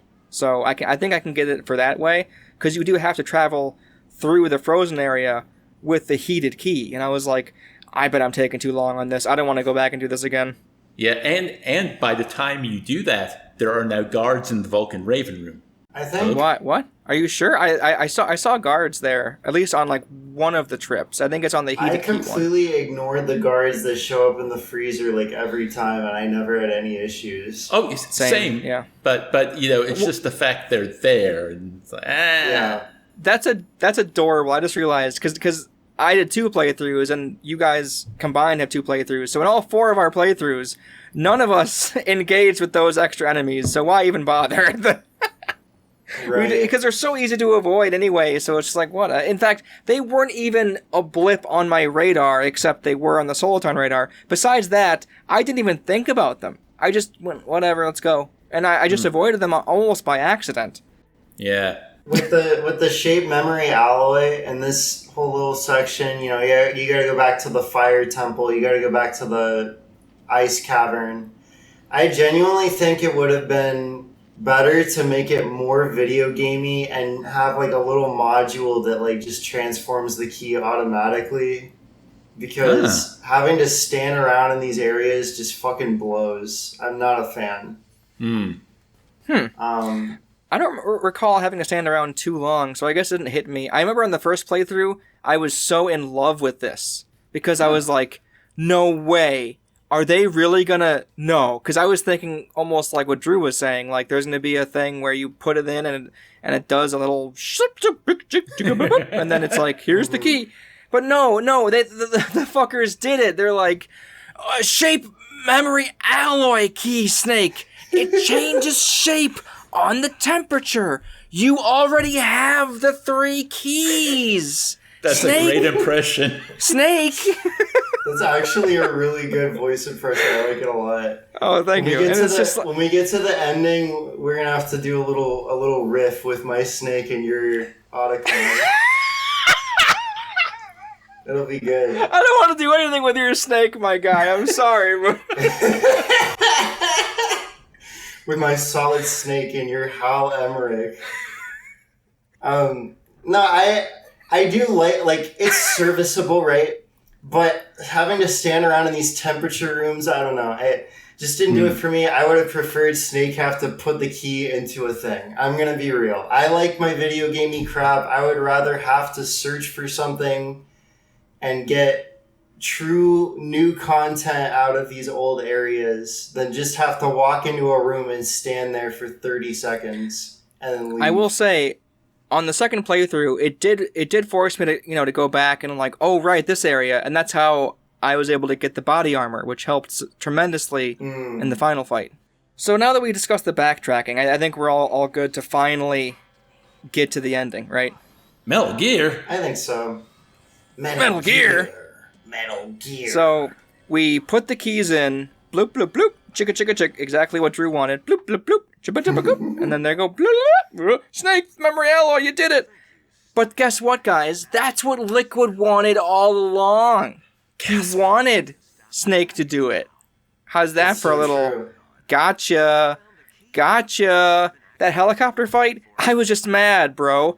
Gotcha. It was a prank, bro. All those Foxhound members, pranks. Anyway, so yeah, he basically so Snake thinks he's like shutting down Metal Gear, but he's actually activating it instead.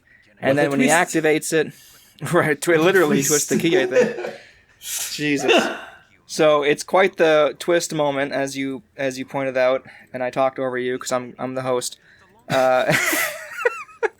And we have a big speech, which I think you guys wanted to get to prior to the whole Metal Gear fight.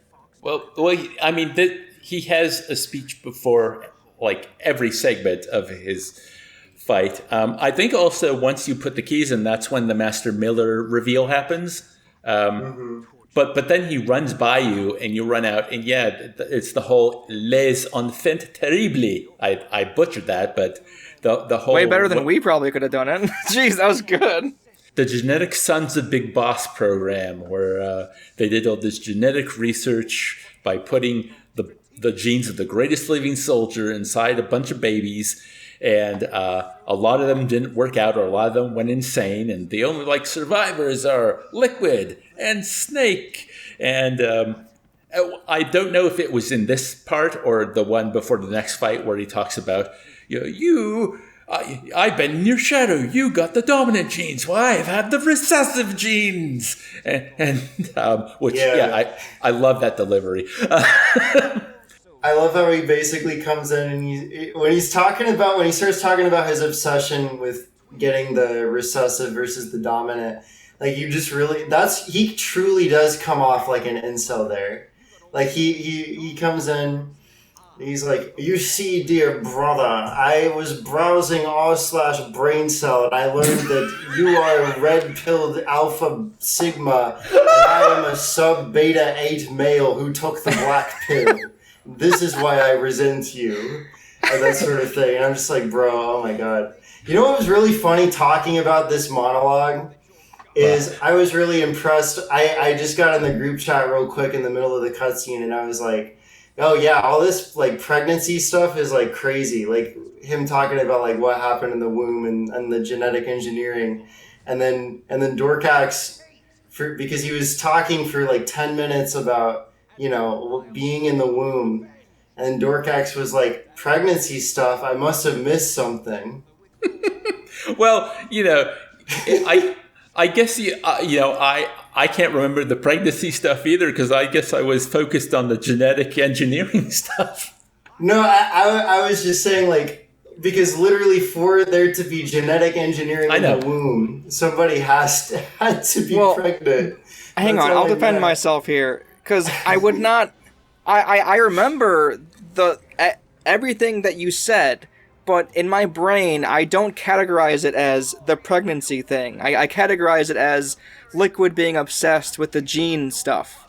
No, I get what you mean. I just thought it was silly in the context of the conversation. Yeah. Yeah. But anyway, I want to say something really quick as we're here because I just scrolled down on my notes and I have had a few things I wanted to say about the master reveal. First of all, in fact, how about this?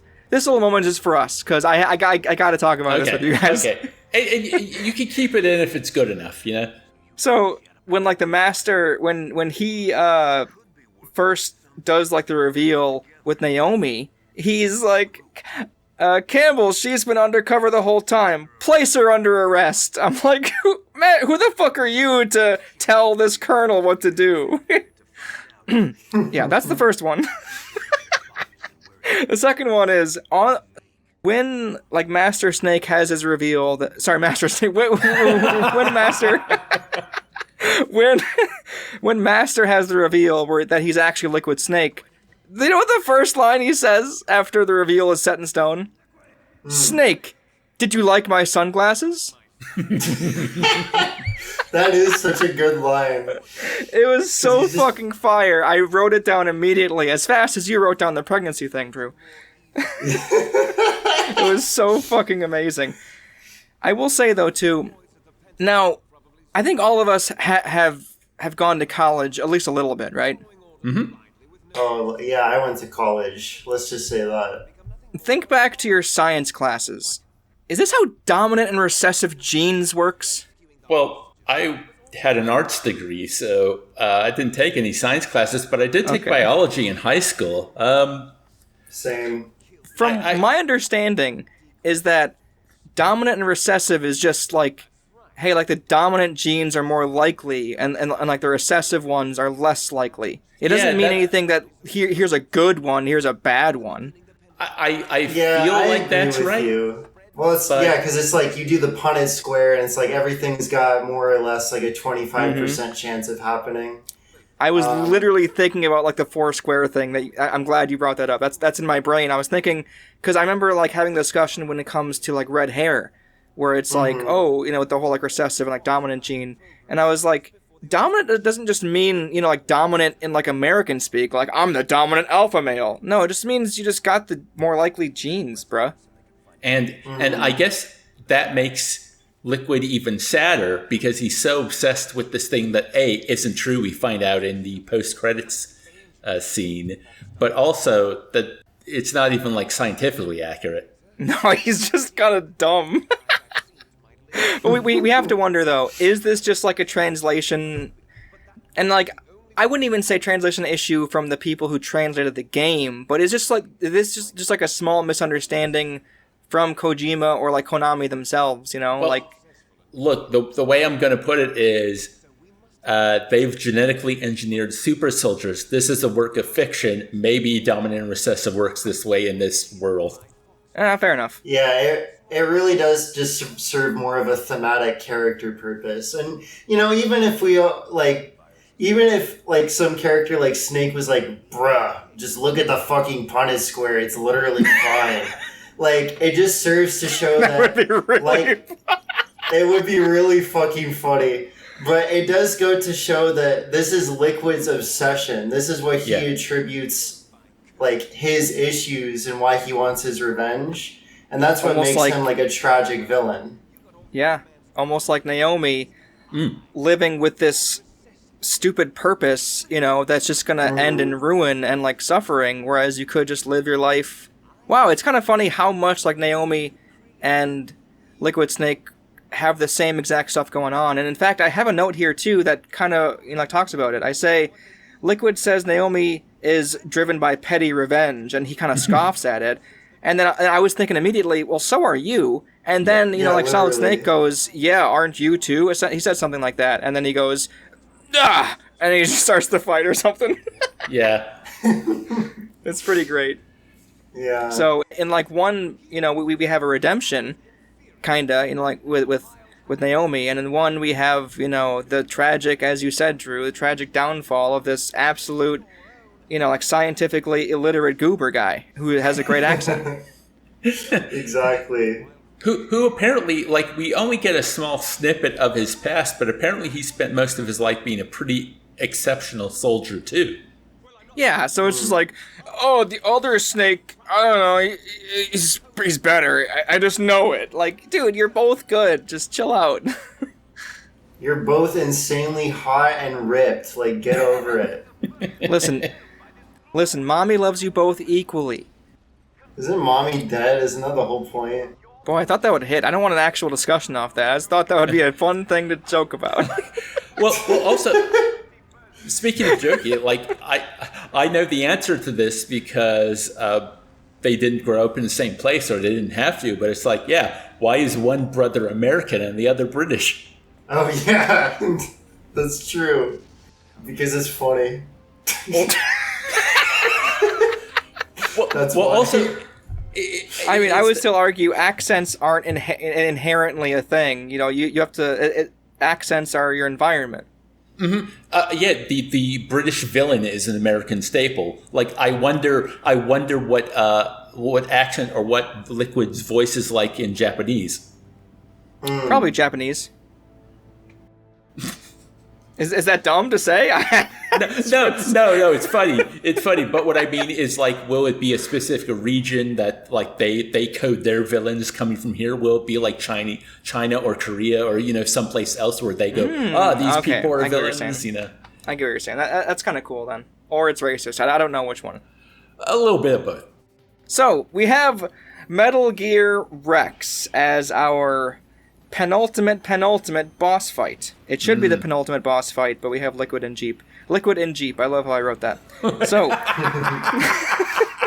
Metal Gear Rex. I have so much to say. I have so much passion for this fight. Okay. First, our ranking. Okay. I will let Drew lead this one off. 9. Dang. Dave? Number 7. I'm at number 5. This is so surprising to me, because I feel like I legitimately probably got more angry with this fight than you guys did. I was pretty embarrassed with myself after. I was so fucking annoyed with this fight. And it's because of a very specific reason. I think I know that reason. During the Vulcan tank discussion, I talked about how I hated the inconsistency of it. And while it didn't ruin my time with this fight, it got pretty close because sometimes it felt like I could easily outrun the missiles, like they'd go where I used to be, and then sometimes they just pegged wherever I was exactly. Yeah, it's the missiles. I don't fucking understand the missiles, because it sure seems like 85% of the time, there's jack shit you can do unless you already threw a chaff grenade and ran away from that spot you were in. Because if you don't do the... I didn't even think of the chaff grenades. I was just trying to outrun them, and a lot of the time they would be where I used to be, but then a lot of the time they would just hit me. I'm very curious, not to demean you or anything, I'm very curious if you could have done it on normal. Oh, likely, but I didn't want the headache. No, I'm just saying, in the sense, because even with the chaff grenades, it was so fucking difficult. Because it's just so goddamn... It's just bullshit. Because it felt like all I could do was throw chaff grenades, and that was my only reliable thing. But the great thing is, exactly like with the comm towers, with the stun grenades and the chaff grenades, you have to time them. Because if you throw the grenade, there's 2 seconds where it doesn't work yet. Which means if you have an incoming missile, you can't respond with the missile with a chaff grenade. You have to have already thrown a chaff grenade, and then prior to the missile launching, it explodes, then the missile from him launches, so his sensors can get fucked up. It's just such a weird, inconsistent crap. It's just so inconsistent when it comes to, to if you're going to get hit with the missiles or not. And that's the main thing. And the reason why I have it so high is because... man, when it works, I love using the Stinger in this game. I think that's why I have the Hind D fight so high, too. I love the Stinger. It feels so fucking satisfying, man, to lock onto that big thing and go, boom.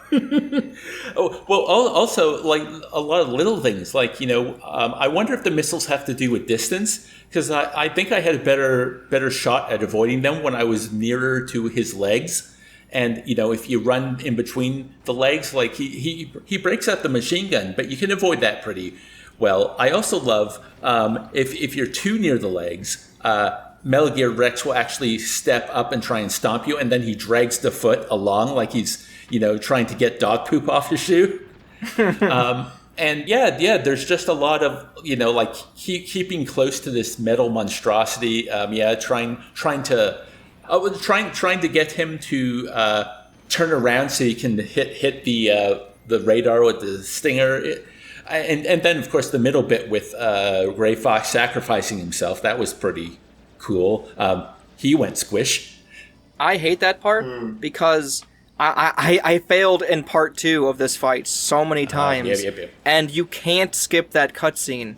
And I shouldn't even say cutscene. You can skip the cutscene bits, but you can't skip the part where he has Gray Fox and you're aiming at him. And I swear, on my second playthrough, on the last attempt, I was mashing the attack button. So I'm like, just kill him, just kill him, just kill him, just kill him, just kill him. And of course, you just have Snake going, "No, I can't do it. No, I can't." It's just over and over. It freaking stinks. It really stinks. I think if this fight works, if it goes well, oh man, it's just a lot of fun, and it's imposing as shit. And of course the whole thing with Gray Fox is kind of dumb, I'll be honest, because Snake, just shoot him. He killed him anyway. Just shoot him. He killed him anyway. You could have won there, but whatever. But I will say that in the second phase, I found that hiding under him worked so much better than in the first phase, because you don't have to aim. Because in the first phase, you have to aim at his fucking shoulder in front of him. In the second phase, you just got to hit the cockpit, and you can hit it from underneath. And I think that felt a lot better than trying to run around in front of him. Would you think that the fight would be greatly improved, maybe if there was a checkpoint at the start of Phase 2? Yeah, in fact, so I have this, like I said, at number 5, for who's going to listen to this podcast, right? I'm sure hundreds of thousands of people, but I had the idea, of course, to do the top 100 bosses, as a video, and I was thinking this could be a contender, but it's just, because it's so good when it works. If it didn't have those issues and I didn't get so fucking pissed at it, I think I could have legitimately put this at number 2. Dang. Drew? Guess you'll have to settle for Vulcan Raven then. I don't really have a whole lot else to say about this fight. You guys pretty much covered every aspect of it. It's just, it really, really just frustrated me at the end of the game, and having to replay it and skip all, I'm skipping all the cutscenes where Gray Fox is literally having a fucking tragic death, heroic sacrifice, which is awesome, because Gray Fox is awesome, and I liked it. But I had to skip all of it, because I'm not fucking sitting through 10 minutes just so I can have another shot at killing Metal Gear. Yep. I just want to do it. I almost think that, like, the second phase, perhaps there shouldn't have been as much health or something, Mm-hmm. Or a small thing I forgot to mention, by the way, those missiles are even worse than everything I said. If he shoots them and you kill him, but the missiles are still in the air and they hit you, you still fail. If that was if here's your last health. Yeah, I think that actually did happen to me on one of my attempts. It was really fucking frustrating. Damn. Because you hope, I got the last blow. Please, video game logic, please carry me to the cutscene. Nope. Nope. It was dicey for me. I beat Rex on my first go, but it was close because I hate you. I used up all my rations in Phase 1, right? And I had maybe half health left in Phase 2. So luckily in Phase 2, there is a ration that spawns in the room, because he hit me with a couple more missiles, a couple more machine gun hits. If I didn't have that final ration, I would have been dead. But in the end, I beat it with, I'd say 20% health left. I don't know where it is, but I'm pretty sure I had 2 playthroughs. Because you mentioned you did it your first try, and I said, I hate you. I'm pretty sure my first attempt took me 45 minutes on the first playthrough, and then on the second playthrough, it took me a half an hour. So, again, I spent so long on this fight. Just rough. Yeah, not a great closer, in my opinion. Well, good thing it isn't the closer, because after this we have Liquid on top of Metal Gear. I called it Liquid CQC. CQC. What? Close quarters combat. Huh. Based on what I've talked about with these boss fights in the past, I like things that are character focused and work smoothly. This one does it for me. Just in premise more than execution. This is number 3 for me. Number 3, very nice. Yeah, obviously I liked all the character stuff surrounding it, but gameplay wise, it was just perfectly functional. And in fact, the timer probably should have another 30 seconds because it's just a little bit annoying. So I just purely put it at 5 because it was just the most mid to me. It was purely the most mid. I just put it smack in the center. I have it 6, so we're all pretty close. But I will say as well, though, Dave, this one is also a fight I was thinking to include on the top 100 because it's so climactic and perfect in terms of ending it with the fisticuffs. It's so thematically appropriate. I wish he didn't chase you in the Jeep afterwards. But the Metal Gear is on fire, so the room's got this red glow to it. You both got your shirts. Both got your shirts off, so it's macho, and it's and it's, again, as you were saying, it's on top of Metal Gear. Yes. How cool is that? You can fall off and die, or you can punch him and he falls off and then hangs on the side and pulls himself back up. Yes, I didn't. So I have 2 things to say about this fight in terms of mechanics. One is that you're basically fucked on the first try because he starts the timer at 3 minutes, and then like 30 seconds go by, and then you get 2.5 minutes to fight. Every other time you try again, you get the full 3 minutes. Huh. Yeah, that's so true.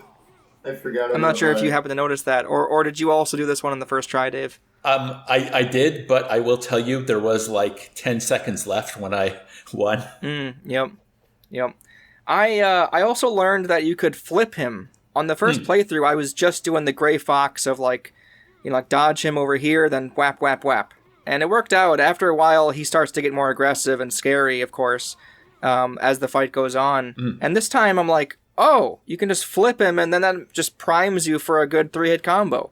But it wasn't the silver bullet I wanted. He still did the thing where he got more aggressive, and I couldn't keep him in front of me sometimes, and he would knock me. Yeah, so it wasn't perfect, but I didn't realize you could flip him at first.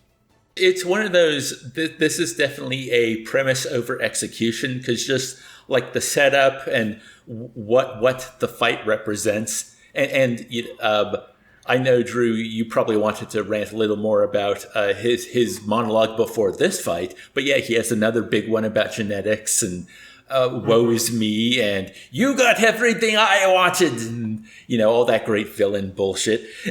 And well, since he has that viewpoint of like he comes into the fight and he says, he's basically like, I'm jealous of everything I feel like you took from me because of because of how my genes are meant to be. So I'm trying to actively take everything from you, which is why Meryl is still in the fight. Right. That's why she's placed there as a tool again. As the game's plot device. Right, which is unfortunate for her, but it makes it like just so climactic thematically, because it's like you as the player get to prove that Solid Snake is the greater Snake because he doesn't give a fuck. He never gave a fuck about the genetics. And in the end, prize is the woman, which is good. Yeah, it was awesome, and I'm sure many people jerked off after this fight, and it was perfect. Well, it was a little the climax. too soon. well, they had their pre-post game clarity. I'm glad you didn't say the C word there, because I was like, please don't say cum, please don't say pre-cum, please don't say pre-cum. Sorry, as a Game Grumps fan, it always passes through my mind. Yeah. But anyway. I won't do the bit, but it's in my head as well. Yeah. Sounds like with this much laughter, this bit's staying in, so that's fun. Well, let's just move on to Liquid Snake and snakes on a car. Oh. It's so bad, isn't it? I mean, I ranted about this in episode 1 when I was talking about the first-person view and how awkward it is to hold down triangle and hold the... But even when you do that, it's really annoying to aim at like all the guards coming. I was losing health left and right. And I thought maybe I would have to redo this because Liquid was getting some hits and I wasn't able to keep the gun on him. And I was so happy when the crash happened at the end because I'm like, yes, I don't have to do that again. Dave, listen, all right. First of all, hey guys, what do we all rank this? Can we all say it at once? Right. 3, 2, 1, 11. Yeah, it's the worst fight in the game. It's not even a fight. This isn't a fucking boss fight. Yeah, this should not count on a list. Yeah. But either way, so with me, Dave, I love how much you don't like this fight, and you did it. No, I love it because you did it the first try.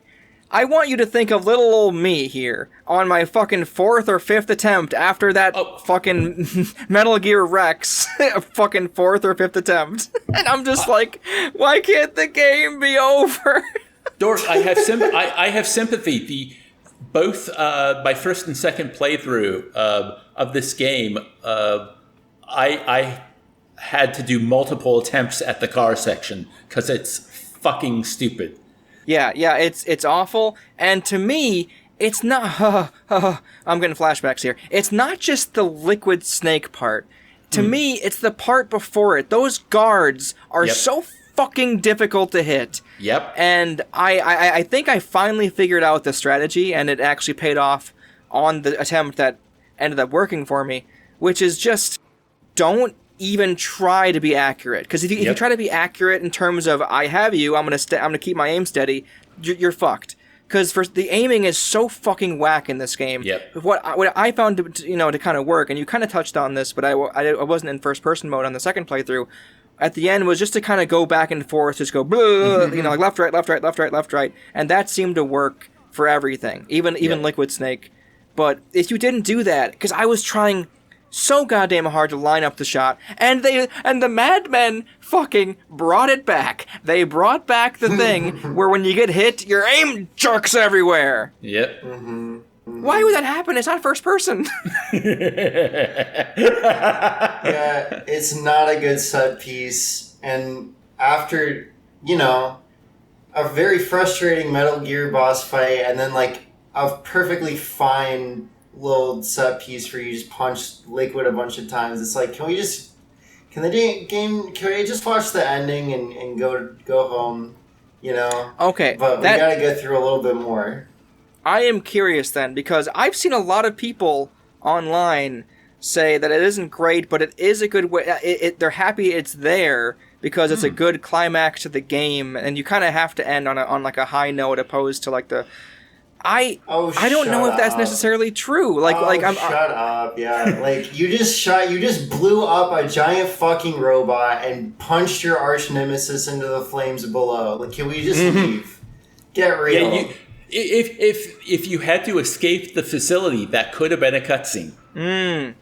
Or I was even gonna say I stan, which means, in case you're not sure what that means, I love escape sequences in games. I really, really like them. If this was an escape sequence, oh man, this could have been cool. But it's not. Yeah. It's not. It's a turret fucking section, a turret boss fight.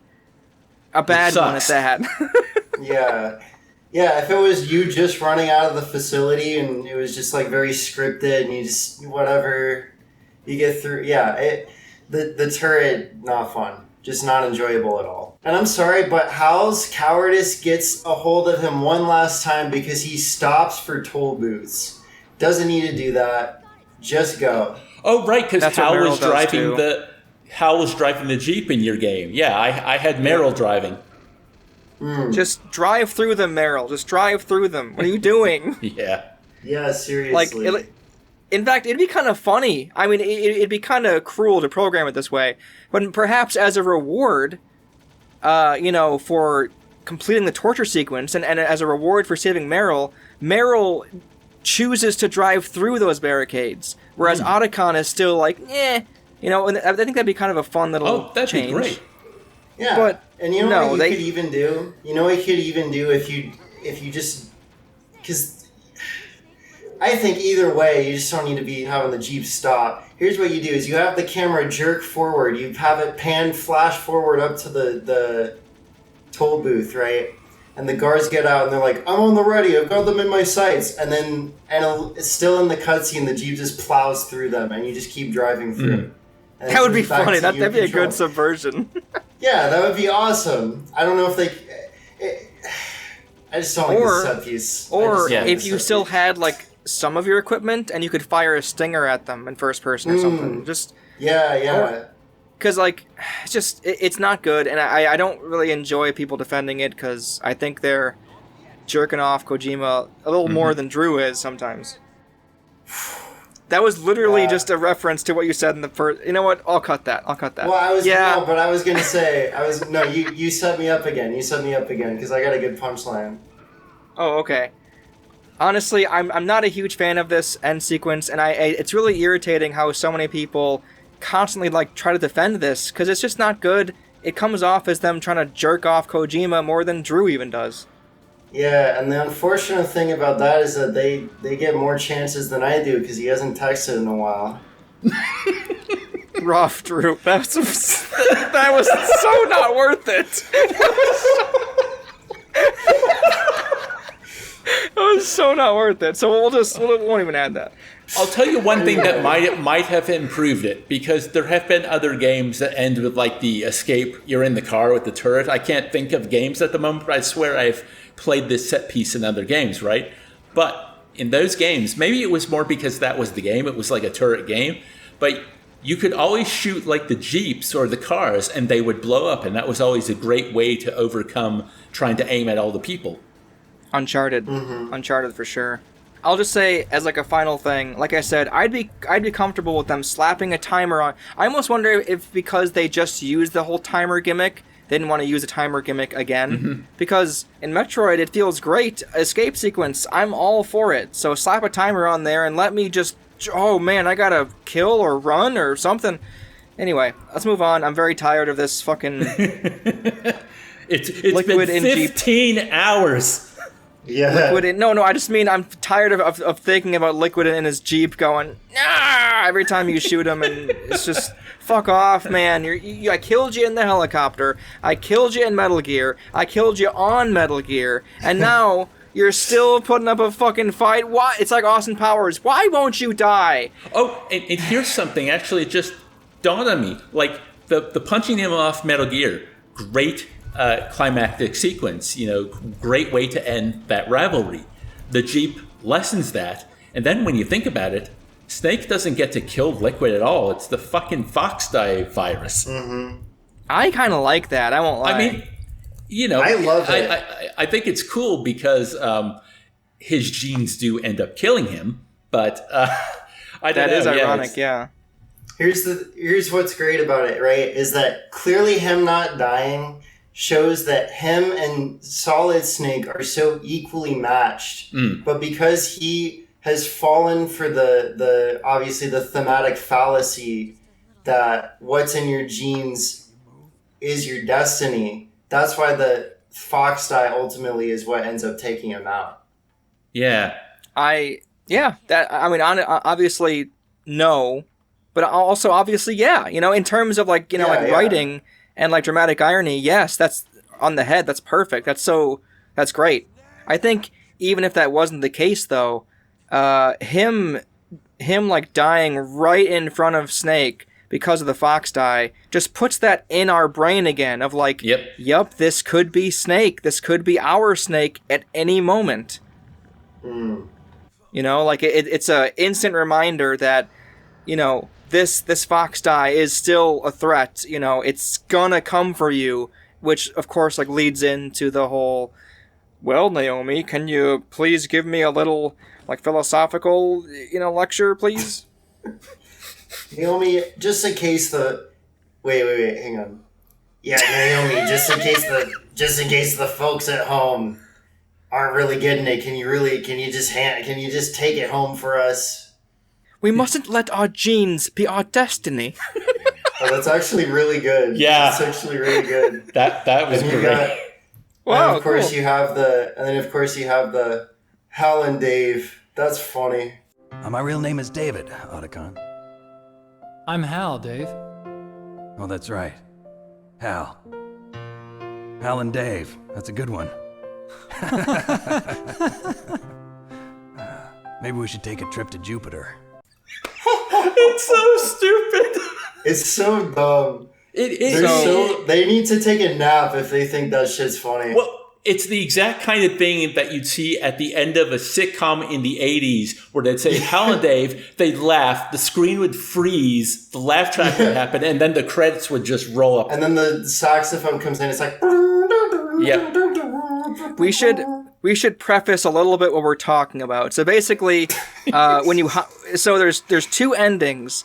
If you chose to continue with the torture and like save Meryl, you're with Meryl. If you chose to give up in the torture, like Meryl's dead and Otacon chooses to not like sacrifice himself and like save you or something like that. That's essentially either you're on the snowmobile, like riding close with Meryl, or you're riding dirty with Hal. Yeah. Plus that pairing is way better than Meryl and Snake anyway. Yeah, so essentially it's interesting how long ago this decision was, and it impacts mostly this scene right here. It's the same, like, it's the same like Naomi, like thematic stuff, but at the same time, the interaction and like the dialogue between these two characters, I guess 3 characters if you want to say, include like Meryl, Otacon, is so drastically different in tone, and I think we all have our favorites. So Well, here's the thing. That's not the only. I mean, the big difference for me is because I got the Meryl ending, but then after you talked to me about it, I watched the Otacon ending on YouTube. And it really starts from the end of the fight with Liquid on Metal Gear, because Meryl's dead and Hal's there. And the reason I think the Otacon ending is better is that there's this, like, Hal is able to comfort Snake. Like, it's stupid because we talked about the whole infatuation with Sniper Wolf, but he's like, yeah, I loved a girl and she died. Let's ignore that you killed her, but she died. And now you loved this woman and she died. Man, we're kind of the same. It hurts, Snake, but you gotta carry on. That's what Meryl would want. And look, I made that sound a little cheesy, and it is a little cheesy, but I just think a lot of cheesy, bro. No, I was gonna say it's almost kind of adorable in a way, where he's trying, in earnest to make Snake feel better, but it's also clear that it's like, dude, your love wasn't real, and Snake's and Meryl's wasn't either, but we're gonna ignore that part for now. Yeah, let's just say that neither of these guys are mature enough to be with a woman. Let's just say that. Whoa. I'm saying that in both of their cases, they are not ready for a romantic relationship with their 2 dead babes. That's what I'm saying. With those 2 people. I think Snake's ready with Meryl, because Meryl's pretty bad too, so. Well, no, because here's what makes it different. When Meryl is on the snowmobile, they basically, Snake introduces himself as Dave, and basically it's like, asked what he wants to do now and how they're going to ride off, and he may live in Alaska, and she says that's kind of nice, but it feels almost like wow, that was some crazy shit we just went through. I have feelings for you. Let's actually start right here. So it's like, regardless of what that all was, it's like, whatever relationship this could be, let's start over, let's begin, and then we'll see where it goes, which I think is kind of sweet. Yeah, I don't know if I have anything more to say about the ending. Here's what I want to say. I really love the ending message, because we did talk about it, but basically, it's all the pieces that we've talked about throughout the fight. It all comes together here. Is that they choose to repeat the phrase "I choose to live," right? Because it makes sense literally in the narrative. Dave, aka Solid Snake, is like, well, I don't know how long I actually have because of the fox die, but I choose to go live my life. And Naomi says, you can't let your genetics determine how things will make you end up, basically. Like, you have to just kind of ignore that. You need to go live your life. You need to go connect with other people. And you need to go have a fulfilling rest of your days. That's the best way to live. That's the ultimate message of this game. Deliver packages. And also you can go deliver packages in the Alaskan tundra and shower with your monster energy coming out of the faucet. But like that sincerity, I really do appreciate it. I do find it funny that they like that message so much that Naomi repeats it while the credits roll, even though we just saw it. But the one I like more is she mentions how, actually I don't know if it's her or Snake, but someone says, really, at the end of the day, your genetics are just the potential of what you might be. The idea that everyone has certain, I guess, strengths or things might come easier for you because your genetics kind of point in this direction. And maybe you will go in that direction, but it doesn't mean you have to. Right. I think another way to even think about it is that at the end of the game, with everything in the final boss, Liquid's. We were talking about Punnett squares the whole time, but I think really what it comes down to is that Liquid kind of represents eugenics in a way. His argument is basically like that he hates how his genes have made him turn out to be because he has leaned full force into that. Yeah, and then every one of the protagonists, or the people aligned on the good side, are basically just normal people that don't care about or believe in eugenics. And I think that's really also another thing because, as somebody on the autism spectrum and as a queer person, and also as somebody that has Jewish in my DNA, eugenics is bad. And that's nothing to confine yourself to. Yep. Forming relationships and going and living your life, it is the best way to have an open heart and have a fulfilling life. It's funny because, I talked about like the romance stuff not working for me, being kind of atonal, but like the good, you could say, and maybe some people who really didn't vibe with this game would say like that message at the end is very schmaltzy, that the idea, go live your life and your genes won't dictate what happens to you. It does sound very motivational, very toxic positivity.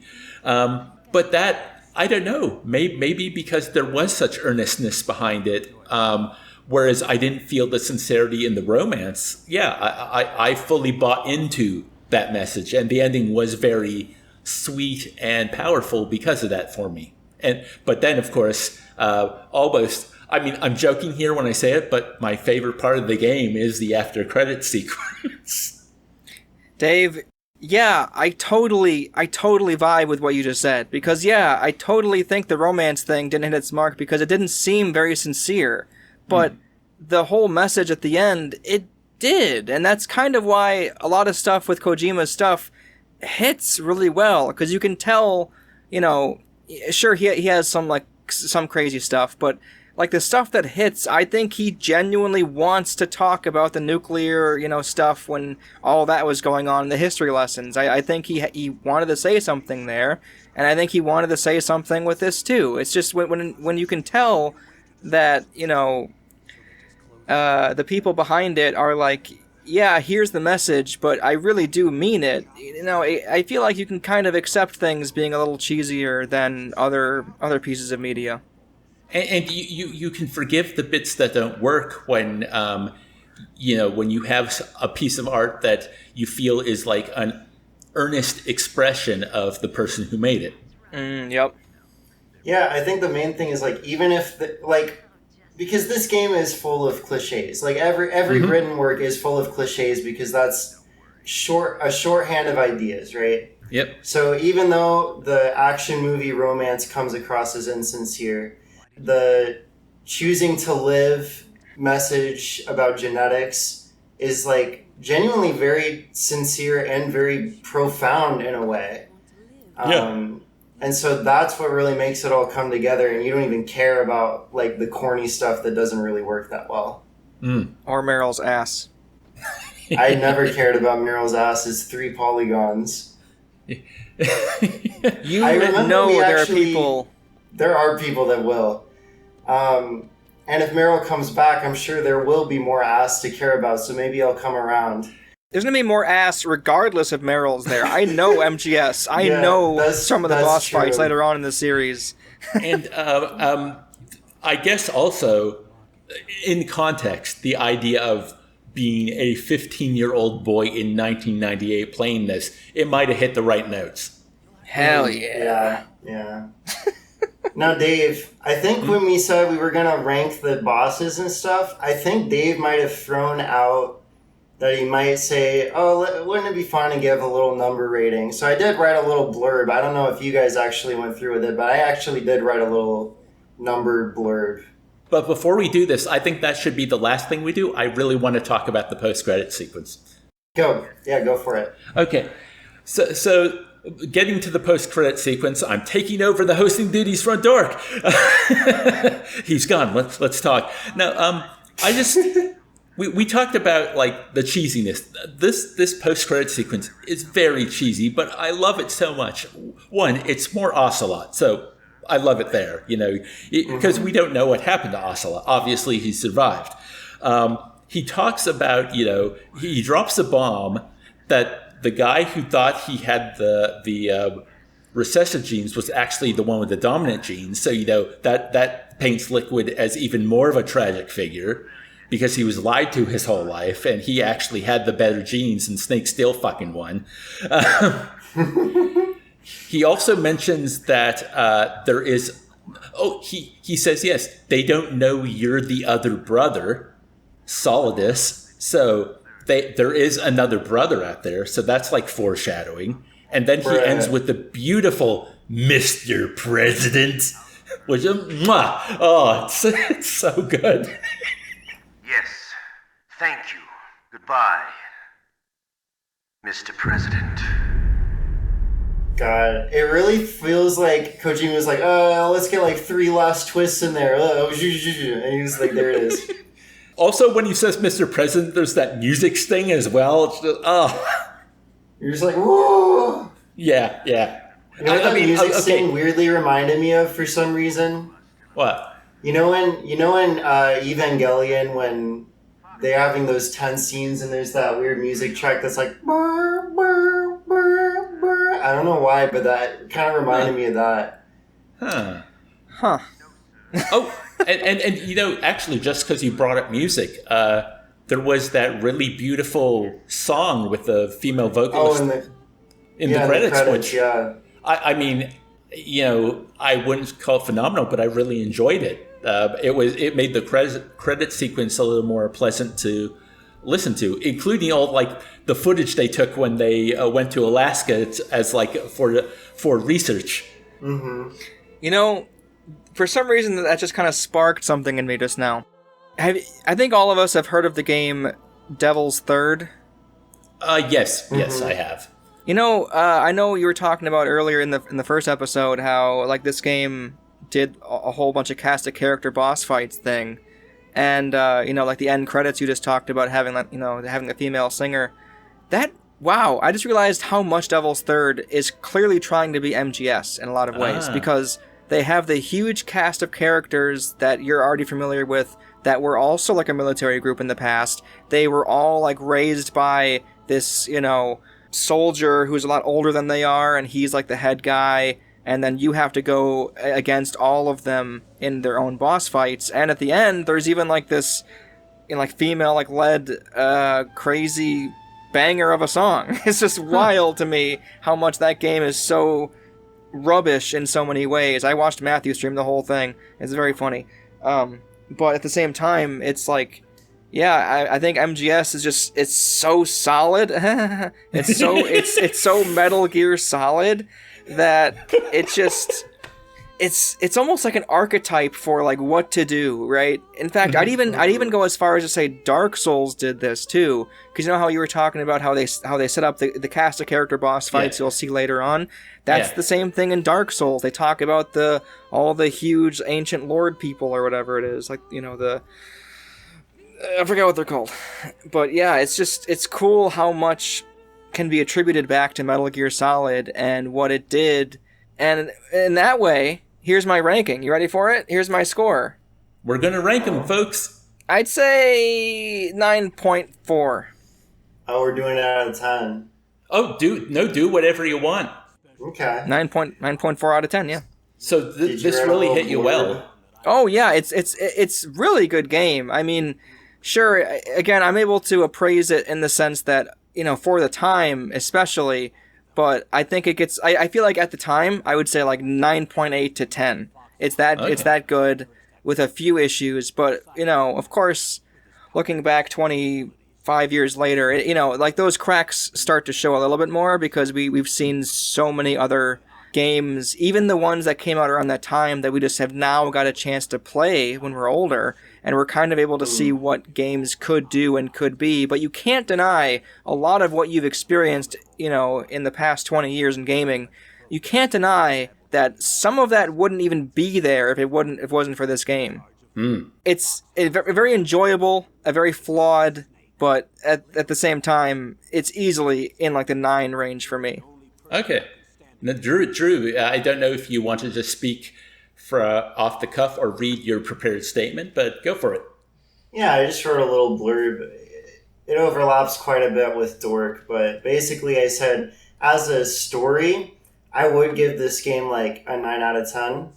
Other game stories have definitely like affected me more.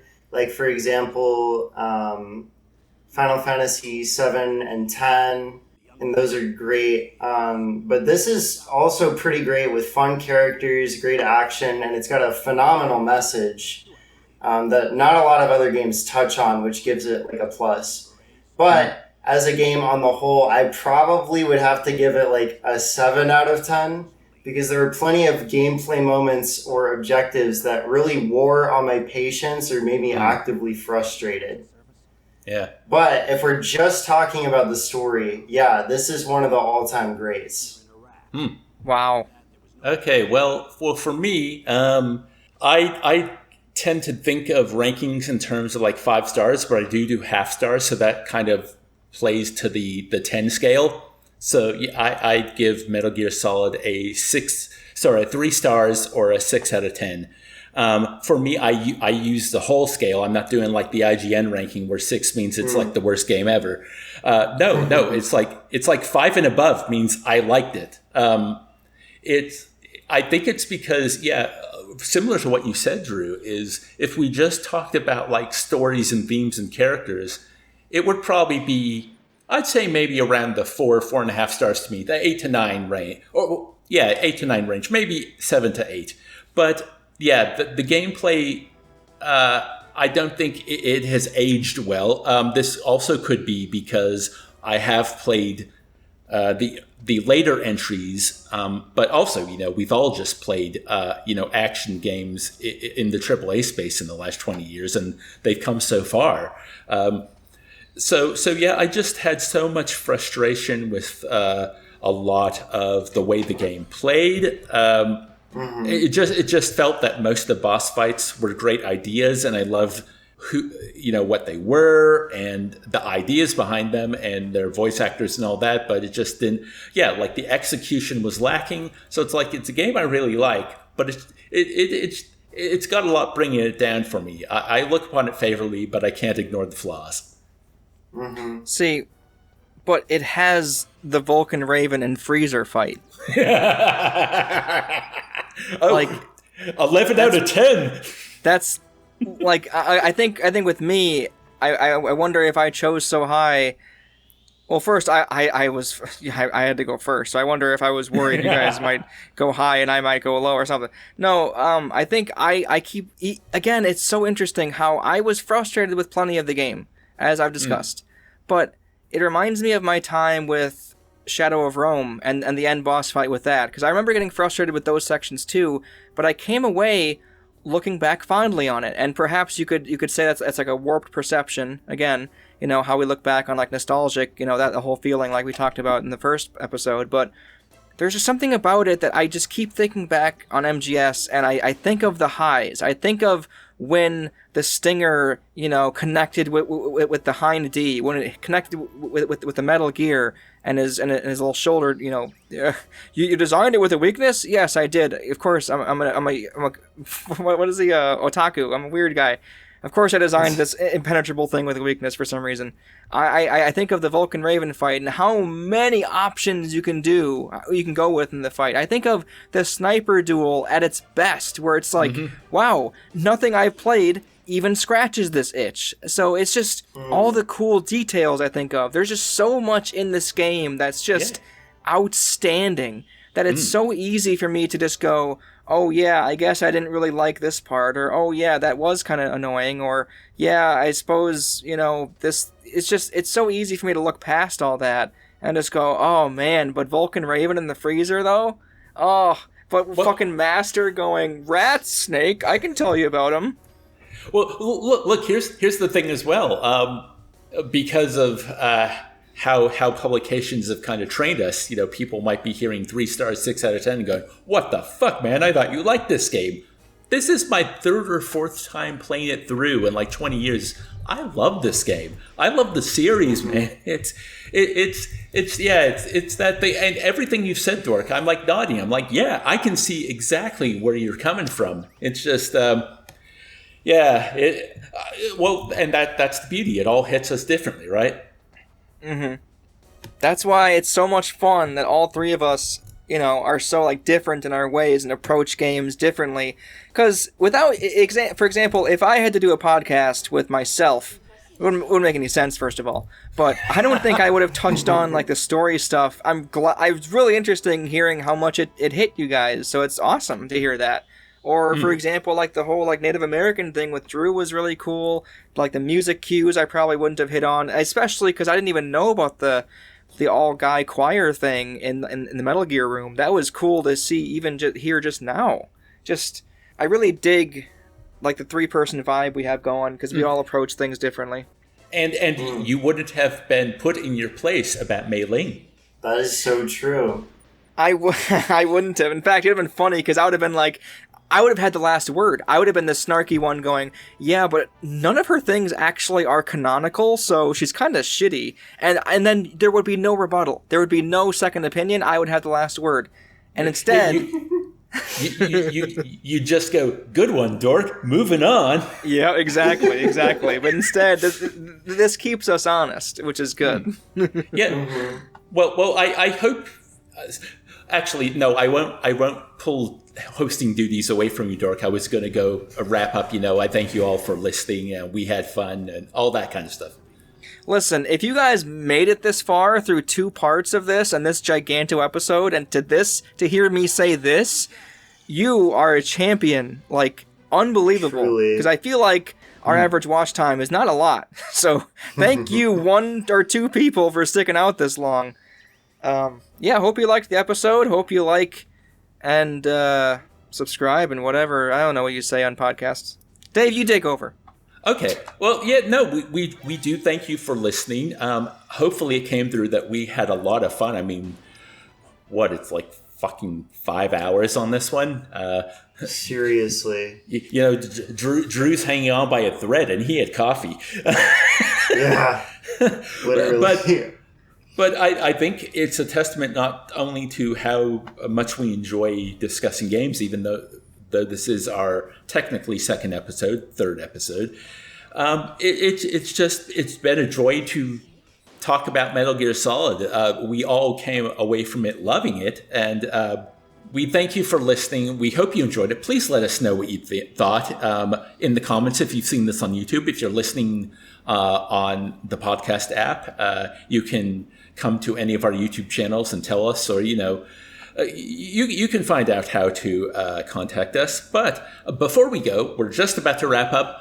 But Drew, would you please let our listeners know what the next episode is going to be covering? Yeah, so if you watched the 2 episodes ago, Dorkax used the insight of a classic trickster god in order to get us to do this 2-part 6-hour epic podcast on Metal Gear Solid. But now it's my turn, and we're probably going to spend 1 hour tops talking about one of my very favorite games ever, Pikmin 1, which is originally a GameCube title that has been ported to the Wii and has just recently been ported to the Nintendo Switch. Dork is also a pretty big fan from what I understand, but I've never really talked about it in depth with him. And Dave has never played Pikmin. No. So it'll... And I've made 2 videos on my channel, so I'm really going to focus on... getting their opinion more so. But I'm really excited to host. I'm really excited to talk about one of my very favorite games ever. And I'm really enjoying doing this podcast so far. So we will see you guys next time. You don't have a choice. You will like and comment and subscribe. And we will see you in the next episode. Bye. That was post-game clarity, where after the podcast comes the sleep. Comes the fucking sleep. I'm going the fuck to bed.